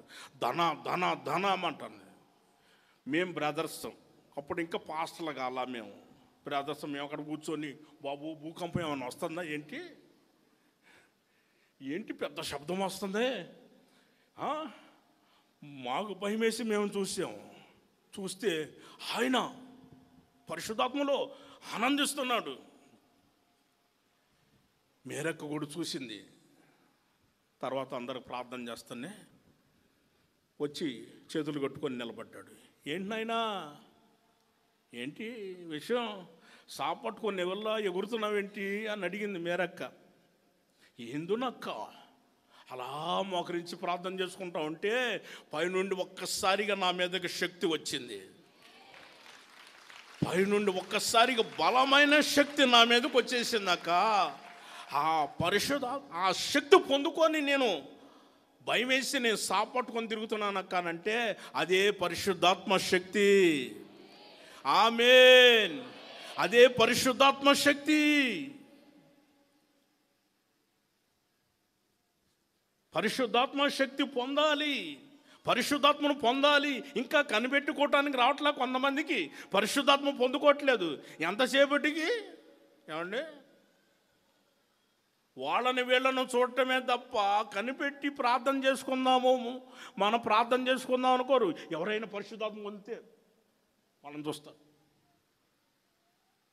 అని కళ్ళు తెరిచి వాళ్ళని చూస్తారు. ఎప్పుడు చూసే మనుషులే కదమ్మా, ఎప్పుడు చూసే మనుషులే కదా. కాదు, ఎప్పుడు చూసే మనుషులే కదా. ఎందుకు? ప్రైజ్ ది లార్డ్ చెప్పాలి. హల్లెలూయా. చాలా సంతోషం. ప్రియమైన దేవుని బిడ్డలారా, పరిశుద్ధాత్మ శక్తిమంతుడు. దేవుడు మనల్ని కట్టడానికి ఆయన శక్తిమంతుడు. ఇప్పుడు ఆత్మ మూలంగా మనల్ని దేవుడు ఆయన కట్టుచున్నాడు. దేవునికి స్తోత్రం. హల్లెలూయా. నాలుగో విషయాన్ని మనం గమనించినట్లయితే యూదా పత్రిక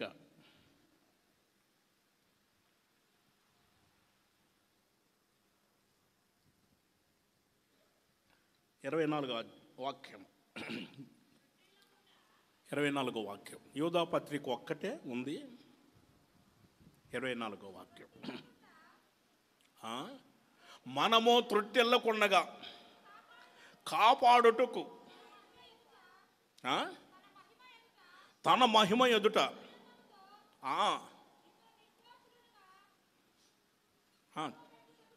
నిలబెట్టుటకును మన రక్షకుడనైనా నా దేవునికి మన ప్రభు అయిన యేసుక్రీస్తు ద్వారా మిమ్మల్ని మహిమయు మహాత్మ్యమును దేవునికి స్తోత్రం కలుగునుగాక. హల్లెలూయా. మనము దేవునిలో ఎదుగుతున్నాం కదా, ఆత్మీయంగా ఎదుగుతున్నాం కదా, మనం త్రొట్టిల్లి పడిపోకుండగా దేవుడు ఏం చేస్తున్నాడు తెలుసా? శక్తిమంతుడు ఏం చేస్తున్నాడు? నిర్దోషులుగా, నిరపరాధులుగా, పరిశుద్ధులుగా ఒక రోజున దేవుని ఎదుట మనం నిలబడాలి.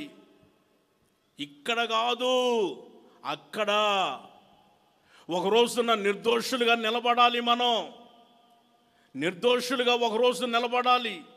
ప్రభు యేసుక్రీస్తు కూడా ఆయన ఈ లోకానికి శరీరధారిగా వచ్చి ఉన్నప్పుడు కూడా ఆయన నిర్దోషిగా ఉండాలనే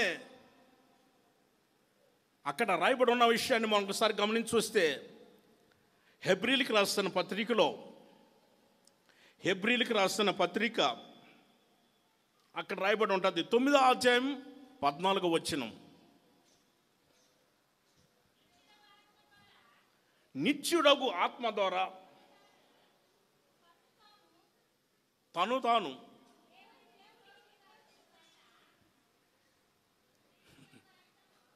దేవునికి స్తోత్రం. హల్లెలూయా. నేను చెబుతానండి అమ్మా, ఛార్జింగ్ అయిపోయింది. నేను చెప్పాను కదా, బ్యాటరీ ఛార్జింగ్ అయిపోయిందని నేను చెప్పాను. అమ్మా ఛార్జింగ్ అయిపోయింది. నువ్వెంత పోరాడినా కానీ ఆ ఛార్జింగ్ లేదమ్మా, అయిపోయింది ఛార్జింగ్. నువ్వు ఎంత గట్టిగా చదవాలని ప్రయత్నం చేసినా, నువ్వు ఎంత ప్రయత్నం చేసినా రాదు. ఛార్జింగ్ పెట్టుకుంటే వాళ్ళ వస్తుంది అనుకోండి. అక్కడ రాయబడి ఉన్న విషయాన్ని నేను చెబుతాను, వినండి. నిత్యుడగు ఆత్మ ద్వారా మన ప్రభువైన యేసుక్రీస్తు ఆయన నిర్దోషిగా ఉండాలని, చూడండి అక్కడ ఆత్మ ద్వారా నిర్దోషుగా మార్చబడ్డాడు యేసుక్రీస్తే. ఆయన ఈ లోకానికి శరీరధారిగా వచ్చినప్పుడు అలాగనే మన యొక్క మనస్సాక్షిని కూడా అలాగనే శుద్ధి చేయాలని యేసయ్య రక్తము ఈ రోజున ప్రతి నిర్జీవ క్రియలను విడిచిపెట్టాలి. నిర్జీవ క్రియలను విడిచిపెట్టి ఆయన దగ్గరికి వస్తే మన యొక్క మనస్సాక్షిని ఎంతో శుద్ధి చేస్తుంది యేసయ్య రక్తం. ప్రైజ్ ది లార్డ్ చెప్పాలి. హల్లెలూయా. ఆత్మ ద్వారా నిర్దోషులుగా మార్చబడ్డారు. మనం నిర్దోషులుగా మార్చబడాలి. దోషిగా ఉంటే శిక్ష పడుతుంది. 7 సంవత్సరాల, 14 సంవత్సరాల, 50 సంవత్సరాల శిక్ష పడుతుందమ్మా. దోషి అయితే శిక్ష పడుతుంది. మనం దోషులం కాదు, నిర్దోషులం. మనం ఎవరమే? నిర్దోషులం. నిర్దోషికి శిక్ష పడదు. మనల్ని నిర్దోషులుగా మార్చుతున్నాడు. శక్తిమంతుడు నిర్దోషులుగా మారుస్తున్నాడు. రెఫరెన్స్ రాసుకోండి, చదవని అవసరం లేదు. మీ విషయం నాకు అర్థమైపోయింది అమ్మా, మీకు దండం పెడతాను, ఇంక చదవని అవసరం లేదు. రెఫరెన్స్ రాసుకోండి. కొలస్సీలకు రాసిన పత్రిక 1వ అధ్యాయం 22వ వాక్యం. అక్కడ రాయబడి ఉన్న విషయము అదేమిటనంటే, దేవుడు ఒక రోజున ఆయన ఎదుట నిలబెట్టడానికి, తండ్రి దగ్గర నిలబెట్టడానికి మనల్ని నిర్దోషులుగా, నిరపరాధులుగా, పరిశుద్ధులుగా ఒక రోజున మనం నిలబెట్టబోతున్నాడు ఆయన. దేవునికి స్తోత్రం చెప్పాలి. హల్లెలూయా. ఒక రోజున న్యాయపీఠం ఎదుట మనం నిలబడాలి. నేను చెప్పే మాటలన్నీ ప్రకటన గ్రంథంలో ఉంటాయి. జరగబోయేది నేను చెప్పేది, జరగబోయే విషయాన్ని చెబుతున్నాను. గమనించండి. బైబిల్ గ్రంథం చెప్పండి, భూత, వర్తమాన, భవిష్యత్ కాలంలో జరగబోయేది చెప్పేది పరిశుద్ధ గ్రంథం. భూతానంటే జరిగిపోయింది, వర్తమాన కాలం అంటే ఇప్పుడు జరుగుతున్నది, భవిష్యత్ కాలం అంటే జరగబోయేది. నేను 1వ అధ్యాయంలో ఉన్న విషయాన్ని చెప్పాను. ప్రకటన గ్రంథంలో 1వ అధ్యాయంలో ఉన్నాయే నేను చెప్పేది ఇప్పుడు. గమనించండి. చాలామంది చిలక పరిస్థితి దగ్గరికి వెళ్తున్నారు. చిలక ఏమని చెబుతుందండి, ఎంత ఉంటుంది చిలక? ఏమండి 6 అడుగులు ఉన్నాడు, ఇంతలో ఉన్నాడు మనిషి, 110 కేజీలు ఉన్నారు. కాదు నేను అంటున్నా, నేను ఏమనుకో, మాకు 80 కేజీలు ఉంటావు, 90 కేజీలు ఉంటావు, ఎన్ని కేజీలు ఉన్నా కానీ అంత చిన్న చిలక చెబుతుందా నీ గురించి? రమ్మా చిలకమ్మ, బయటికి రమ్మా, మన రాణి గారు వచ్చారు, మన రాజు గారు వచ్చారు, ఇంకేముంది, నువ్వు చెప్పమ్మా, రమ్మా చిలకమ్మ, బయటికి రమ్మా అని అంటే ఆ చిలక వస్తుంది. అన్ని తీసి పాడేసి లోపలికి వెళ్తుంది. ఇతను అంటాడు, ఏంటయ్యా మరి నేను వచ్చాను, మరి రాణి గారు వచ్చారు, రాజుగారు వచ్చారు, మరి ఏంటి విషయం, మరి ఇంకా ఏ విషయం చెప్పలేదు అని అంటే, ఆగండయ్యా కొంచెం ఆలోచన చేసుకోవాలి, మన చిలక గారు ఆలోచన చేసుకోవాలని చెప్పేసి అక్కడ పండు ఉంటుంది కదా, జామ పండు, ఆ జామ పండుని ఒకదానికి రాస్తాడు, ఇట్లా రాస్తాడు. ఆ రాసి దాన్ని మధ్యలో పెట్టి అక్కడ పెడతాడు. ఇప్పుడు రమ్మా వచ్చి తీయమ్మా అని అంటే అది వాసన చూసి అదే తీస్తుంది. ఇంకో దాన్ని తీస్తుందా? ఏది వాసన వస్తుందో అదే తీసి చూపిస్తుంది.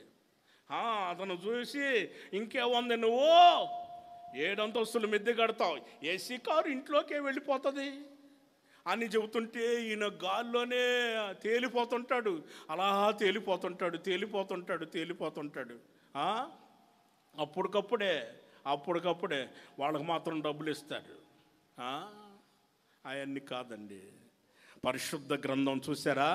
పరిశుద్ధ గ్రంథంలో మన జాతకాలు ఉన్నాయి. ప్రైజ్ ది లార్డ్ చెప్పాలి. హల్లెలూయా.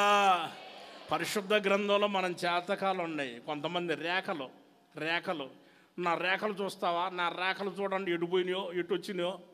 నేనేమన్నా ఇప్పుడు కాకపోయినా వచ్చే సంవత్సరం అయినా ఆశీర్వదించబడతానా? కొంచెం రేఖలు చూడండి అని. ఒక ఆయన నా ఎమ్మట పరిగెత్తుతున్నాడు, నేనేమో ట్రైన్ కోసం పరిగెత్తుతున్నాను.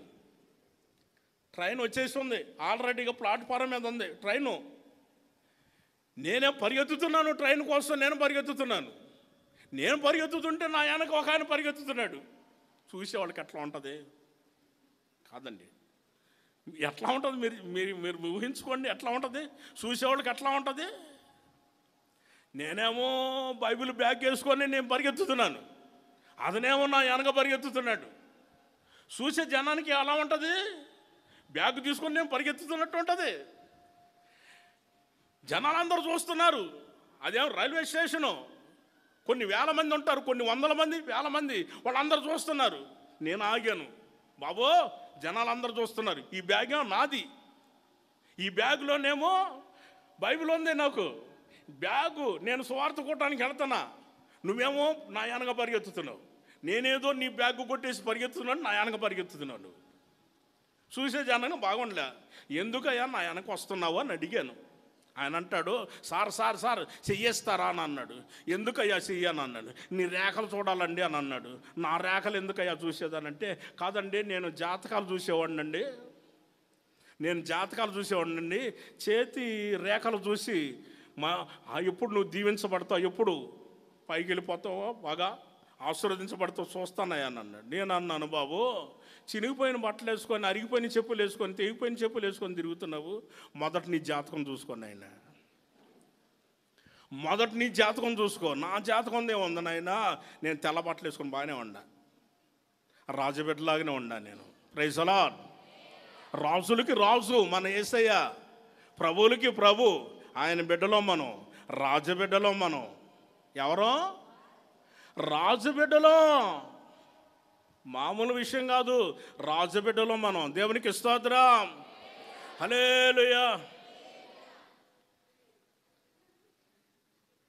ఇట్లా ఉండరు కొంతమంది.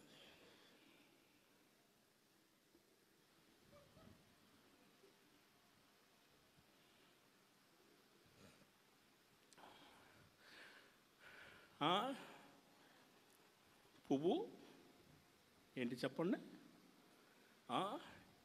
వాడిపోతుంది.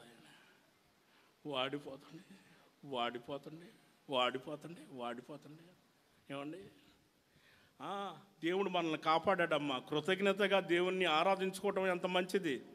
దేవునికి స్తోత్రం. హల్లెలూయా. కరోనా టైంలో నేను రేపల్లిలో సేవ చేస్తున్నా, మనకి సమీపంలో రేపల్లిలో సేవ చేస్తున్నా. కరోనా టైంలో నేను అక్కడే ఉండా. 2 సార్లు వచ్చిందా కరోనా? 2 సార్లు వచ్చిందా రాలేదా? వచ్చింది. కరోనా టైంలో అందరూ గడగడ వణిగిపోయారు, ఎవరికి వాళ్ళు వణిగిపోయారు. అంబులెన్స్ వస్తుందానంటే వస్తుందా? తలుపులు కాదు, కిటికీ తలుపులు తీసి ఇంటికా కరోనా వచ్చేసిందా? శానిటైజర్లు వేయండి, బ్లీచింగ్ పౌడర్ వేయండి, బ్లీచింగ్ పౌడర్ వేసి మొత్తం వేసేయండి, ఆ ఇంటి చుట్టూ వేయండి. భయపడిపోయారు, గడగడగడగడ ఉనిగిపోతున్నారు. ప్రభా నన్ను కాపాడయ్యా, నన్ను కాపాడయ్యా, మా ఇంటి దగ్గర రాని మాకయ్యా, అంతటితో పోయేటట్టు చూడయ్యా, ఇక్కడికి రానివద్దయ్యా అని వణిగిపోయారు.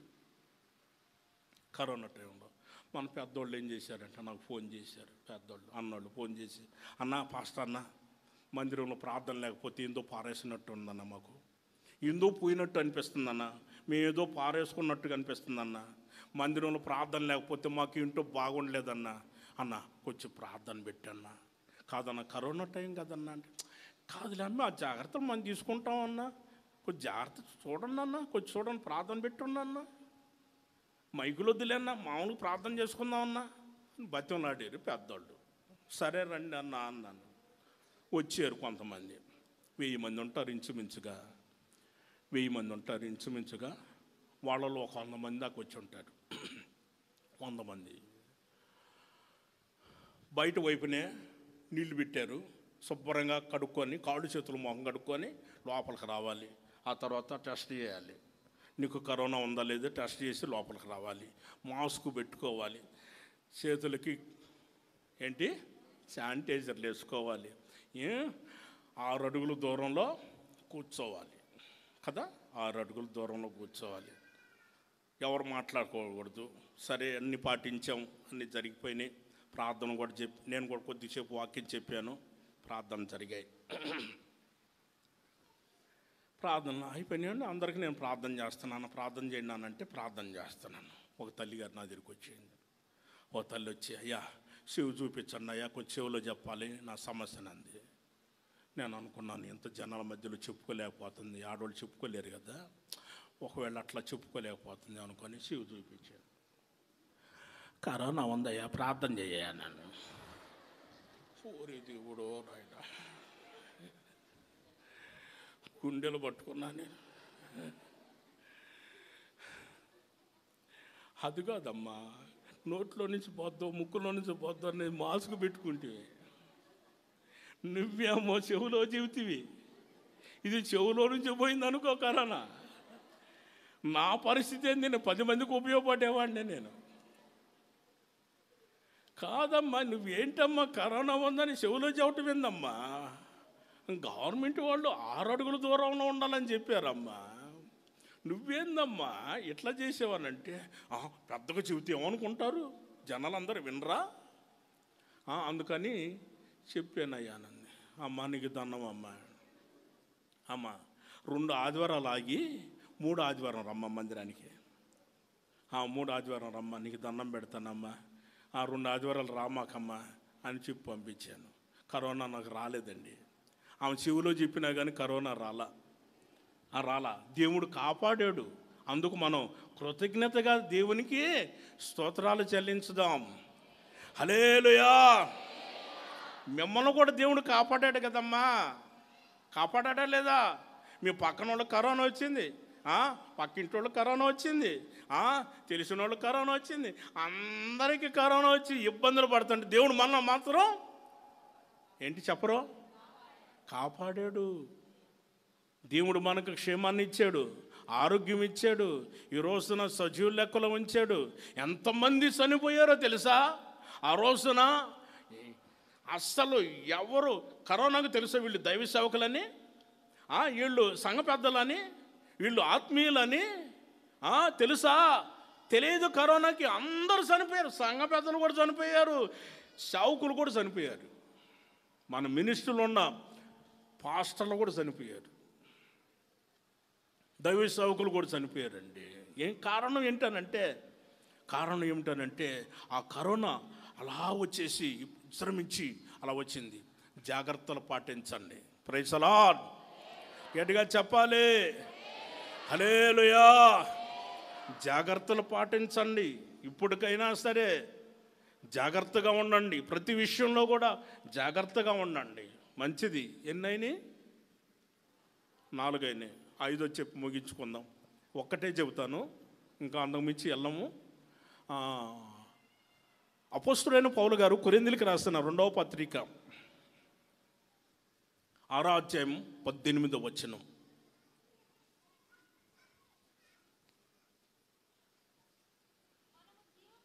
మనము జీవం కలిగిన దేవుని ఆలయమై ఉన్నాము.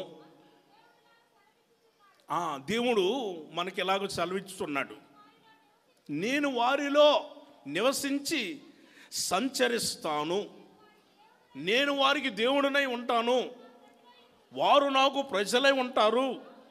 కావున మీరు వారి మధ్యలో నుంచి బయలువెడలి ప్రత్యేకముగా ఉండండి, అపవిత్రమైన దాన్ని మీరు ముట్టవద్దు అని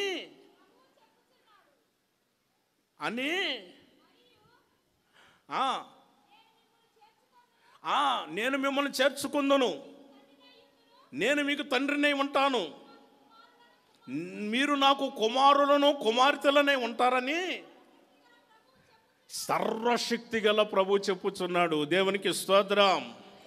హల్లెలూయా. చెప్పేది ఎవరో? శక్తి కలిగిన వాడు, సర్వశక్తి కలిగిన దేవుడు. మనం ఎవరమే? జీవం కలిగిన దేవుని ఆలయము. మనం ఎవరమే? దేవుని ప్రజలు. మనం ఎవరమే? దేవుని కుమారులు కుమార్తెలు. ప్రజలా నేను చెప్పాను. చివరికి వచ్చేసరికి నేను ముందే చెప్పాను, మా ప్రవచనం అమ్మది. నేను ముందే చెప్పాను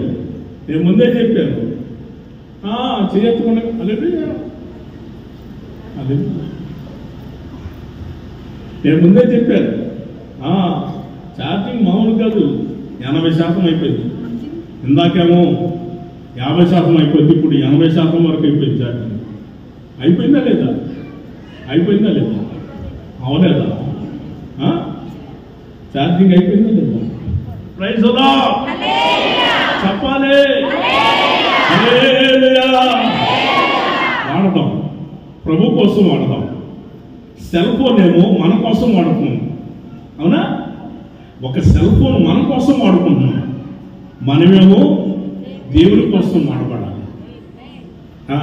దేవుని కోసం వాడాలి, మనం దేవుని కోసం వాడబడాలి. ఎందుకంటే 6 రోజులు దేవుడు మనల్ని కాపాడాడు, మన క్షేమాన్ని ప్రసాదించాడు. 7వ రోజున మనం ఆయన సన్నిధిలో ఉన్నాం.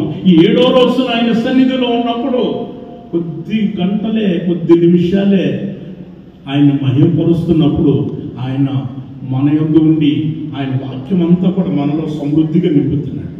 దేవునికి స్తోత్రం. హల్లెలూయా. నేను చాలా దూరం నుండి వచ్చాను కదా, ఇంత అన్నం పెట్టిపోయాను అనుకోండి, మీరు ఏమంటారు?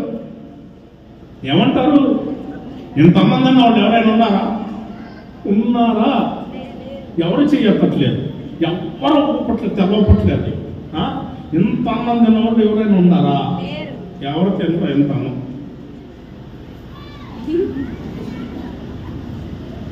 పూటకి ఎంత కావాలి, పూటకి ఎంత కావాలి మీరు అనుకుంటారు. లేదంటే నేను ఇంత అదని. ఆడవాళ్ళు అంతే, గంటకింత, ఇంకో గంటకింత, ఇంకో గంటకింత. అప్పుడు అమ్మ మధ్యాహ్నం అయ్యేసరికి ఎంత అవుతుంది? ఎంత అవుతుందమ్మ. సాయంత్రం అయ్యేసరికి ఎంత అవుతుంది? రాత్రి అయ్యేసరికి ఎంత అవుతుంది? లెక్క చూసుకున్నావా? నువ్వు లెక్క చూసుకున్నావా? ఎంతే చూస్తున్నావా కానీ, తినేది ఎంతే చూస్తున్నావు కానీ రోజుకి ఎంత తింటున్నావు? అట్లాగే దేవుడు ఏం చేస్తున్నాడు ఈ రోజున? ఒక్క దినము చెప్పండి, ఒక్క దినము ఆయన సన్నిధిలో గడుపుట 1000 దినాల కంటే శ్రేష్టము. Praise the lord. హల్లెలూయా. ఈ వాక్యం దేవుడు అందరి హృదయాలలో ఫలింపచేయును గాక. ప్రతి ఒక్కరిని ప్రభు ఆశీర్వదించును గాక. ఈ పరిచర్యను మరింతగా దేవుడు ఆశీర్వదించును గాక. సేవకులను మరింతగా దేవుడు ఆశీర్వదించి ఆరోగ్యవంతులుగా ఉంచి బలపరిచి వాడుకును గాక. ప్రభువే అత్యధికమైన కార్యాలు ప్రభు జరిగించును గాక. విశాలమైన ఆత్మల చేత ప్రభు నింపును గాక. ఈ పరిచర్య మరింతగా ప్రభు దీవించును గాక. ఆమేన్. అలా మనసుని ప్రార్థన చేసుకుందాం. దయచేసి మోకరించగలిగిన వారు మోకరించండి, ప్రార్థన చేసుకుందాం. ఈరోజు పరిశుద్ధుడైన దేవుడు మనతో ఆయన మాట్లాడుతూ వచ్చాడు. ప్రార్థించు. ప్రియమైన సహోదరి సహోదరుడా, దేవుని బిడ్డ, దేవుడు నిన్ను ప్రేమించి ఆయన నీతో మాట్లాడుతూ వచ్చాడు.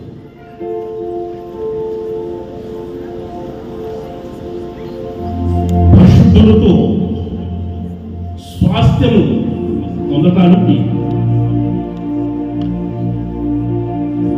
పరలోకమన్న దేవుడు ఒక శక్తివంతుడిగా మనకున్నాడు. ఆయన ఎవరు అనంటే శక్తివంతుడు. ఆ శక్తివంతుడు ఆది నుండి కూడా మన పితరుల్ని బలపరిచి వారి జీవితాల్లో ఎన్నో అద్భుతాలు చేసిన వాడు ఈ రోజున మన జీవితాల్లో కూడా అలాంటి అద్భుతాలు, ఆశ్చర్య కార్యాలు జరిగించాలని కోరుకున్న దేవుడు. ప్రార్థించు, ప్రార్థన చేయి. ప్రతి ఒక్కరు కూడా ప్రార్థన చేయండి. గొప్ప దేవుడు, సర్వాధికారి అయిన దేవుడు నీతో ఆయన మాట్లాడుతూ వచ్చాడు. ప్రభా, మీకు నిన్ను వందనాలయ్యా, మీకు కృతజ్ఞతలయ్యా. సర్వశక్తి కలిగిన దేవుడు అబ్రహామును బలపరిచి అత్యధికంగా అభివృద్ధి చేసిన వాడు, యాకోబుని పలకరించిన దేవుడు, నేను సర్వశక్తి కలిగిన దేవుడు నువ్వు ఫలించి అభివృద్ధి పొందాలని అభివృద్ధి చేసి ఫలింప చేసిన వాడు ఈ రోజున నీతో మాట్లాడుతూ వచ్చాడు. పరిశుద్ధమైన దేవాలయం అమరుకు నిన్ను ఆయనలో చక్కగా అమర్చి దేవుడు నిన్ను కట్టుచున్నాడు. పరిశుద్ధాత్మ ద్వారా నిన్ను కట్టుచున్నాడు. పరిశుద్ధాత్మ ద్వారా నిన్ను కట్టుచున్నాడు. నిన్ను ఉన్నతమైన స్థానంలో, ఉన్నతమైన స్థాయిలో ఉంచాలని కోరుకున్నవాడు ఆయన నీతో మాట్లాడుతూ వచ్చాడు. దేవునికి ఒకసారి ప్రార్థన చేయి. పరిశుద్ధుడా, మీకు నిండు వందనాలయ్యా, మీకు కృతజ్ఞతలయ్యా, మీకు స్తోత్రాలు చెల్లిస్తున్నాం. ఎంతైనా మీరు నమ్మదగిన వాడు, మంచి దేవుడు అయ్యా, సర్వాధికారి, మీకు స్తోత్రాలు చెల్లిస్తున్నాం. మీకు స్తోత్రం, మీకు స్తోత్రం, మీకు స్తోత్రం. నిర్దోషులుగా, నిరపరాధులుగా నిన్ను నిలబెట్టాలని ఆయన కోరుకున్నాడు. అలాగే ఆయన నిన్ను ఉన్నతమైన స్థానంలో దేవుడు ఉంచాలని కోరుకున్నాడు. ఆయన గొప్పవాడు, సర్వాధికుడైన దేవుడు.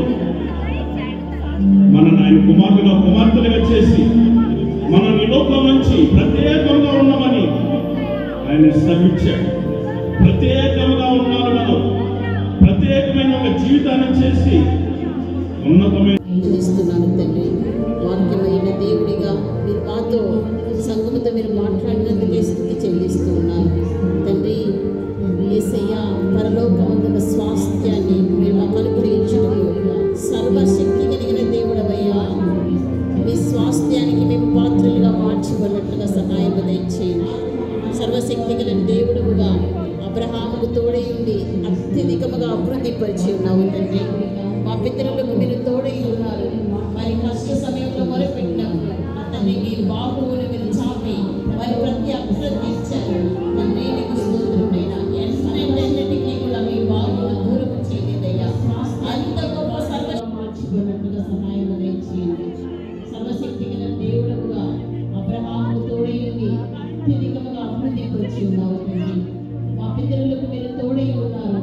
వారి కష్ట సమయంలో మొరపెట్టినప్పుడు తండ్రి మీ బాహువును మీరు చాపి వారి ప్రతి అక్కడ తెచ్చారు తండ్రి. మీకు స్తోత్రమైనా ఎన్నటికి కూడా మీ బాహువును దూరము చేయలేదయ్యా. అంత గొప్ప సర్వశక్తి కలిగిన దేవుడు నీకు కనుక మా పితరుల దేవుడనే మా దేవుడు ఉన్నాయా. మా జీవితాల్లో కూడా మీరు మాతో ఏదైతే చెప్తూ వస్తున్నారో దాని నెలను కూడా నెరవేర్చబోతున్నదిగా మీకు స్తోత్రం. నేను మీతో చెప్పినది నెరవేర్చిందని మీ మాట ఇచ్చున్నారు. దేవా మీకు స్తోత్రమైనా మీ మాట చెప్పిన మా జీవితాల్లో కార్యం జరిగించమని వేడుకుంటున్నాను. ఏదైతే ఎప్పుడైతే మీరు మాతో మీరు మాటను సెలవిచ్చున్నారో దాని నెల కూడా మా జీవితాలలో కార్యసిద్ధి కలగజేసిన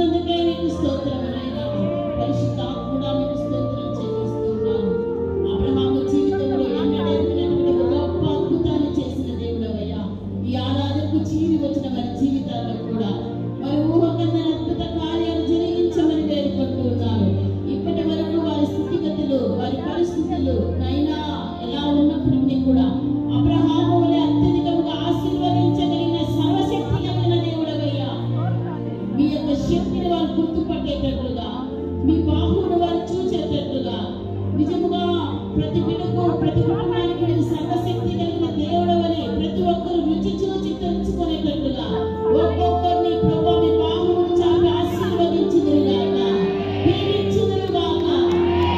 సహాయము దయచేయండి తండ్రి. మీకు స్తోత్రం. మీ మందిరపు మేలుల చేత నా తండ్రి మేము తృప్తిపరచబడినట్లుగా, పరిశుద్ధమైన సంఘముగా మేము కట్టబడేటట్లుగా నా దేవా మీరు సర్వశక్తి కలిగిన దేవుడిగా తోడై ఉన్నారు. మాకు సహాయం చేస్తున్నందుకే మీకు స్తోత్రం చెల్లిస్తున్నాము. నిర్దోషులుగా మమ్మల్ని తీర్చిదిద్ది మమ్మల్ని మీ ఎదుట మమ్మల్ని నిలబెట్టుకోబోతున్నందుకే మీకు స్తోత్రం చెల్లిస్తున్నాము నైనా. నిజముగా ఇంత గొప్ప దేవుడుగా మేము కలిగి ఉన్నాము నైనా. ఏ ఒక్కరికి ఏ జనములకు నా తండ్రి ఇలాంటి గొప్ప దేవుడు లేడయ్యా. యాకోబు దేవా, అబ్రహాము దేవా, ఇస్సాకు దేవా, మీరు మాకు దేవుడమైనందుకే మీకు స్తోత్రం చెల్లిస్తున్నాము నైనా. ఇంత గొప్ప దేవుడవు, సర్వశక్తి కలిగిన దేవుడవు. మీ సన్నిధిలో నా తండ్రి ఏదైనా దొరుకుతుంది. ఎన్నెన్నో మేలులు మేము పొందుకోగలుగుతాం నైనా. అటువంటి గొప్ప సన్నిధి మీ సన్నిధి తండ్రి. ఆ సన్నిధిలో నిలిచి మీ సన్నిధిలో ప్రార్థిస్తున్నాము నైనా. ఏ ఆశతో వచ్చి ఉన్నారు బిడ్డలు, ఏ కోరికలతో వచ్చి ఉన్నారు, ఏ అనారోగ్యంతో వచ్చి ఉన్నారు, ఈ క్షణమే మీ బాహువును చూపుదురుగాక, ఈ క్షణమే మీ బాహువును చూపుదురుగాక. దోషము శాపము తొలగిపోవునుగాక యేసునామములో. వారి జీవితాలలో మీ ఆశీర్వాదాన్ని పొందుకోకుండా అడ్డుకుంటున్న ప్రతి ప్రతికూలతను తొలగించమని వేడుకుంటున్నాము. సర్వశక్తి కలిగిన దేవుడిగా అబ్రహాము, ఇస్సాకు, యాకోబులకు తోడైనట్లుగా బిడ్డలకు కూడా మీరు తోడై ఉండి కార్యాలు జరిగించి మహిమ పొందమని నా తండ్రి మీరే సహాయం తెచ్చమని వేడుకుంటున్నాము. ఇప్పటి వరకు మీ సన్నిధిలో వాక్యం ఇద్దరు మీ దాసులను మీరు బలపరిచి వాడుకున్నందుకే మీకు స్తోత్రమైన విస్తారంగా మీ వాక్యాన్ని ప్రవహించి ఉన్నారు తండ్రి. సంతోషంగా బిడ్డల పంటను కోసుకోగలిగేటట్లుగా సహాయం తెచ్చండి. సేవకులు కూడా మంచి ఆరోగ్యం ఇవ్వండి. నూతనమైన బలమును, శక్తిని అనుగ్రహించి ఇంకను నా తండ్రి రాబో దినములో మీ చేతిలో నా తండ్రి అయ్యా బలమైన సాధనముగా వాడబడినట్లుగా, పదునైన సాధనముగా వాడబడినట్లుగా కృప వెంబడి కృపనిచ్చి వాడుకొనమని మమ్మల్ని అందరినీ కూడా మీ కృపగల హస్తానికి అప్పగించుకుంటూ యేసు పరిశుద్ధ నామమున అడిగి వేడుకుంటున్నాము తండ్రి. ఆమేన్.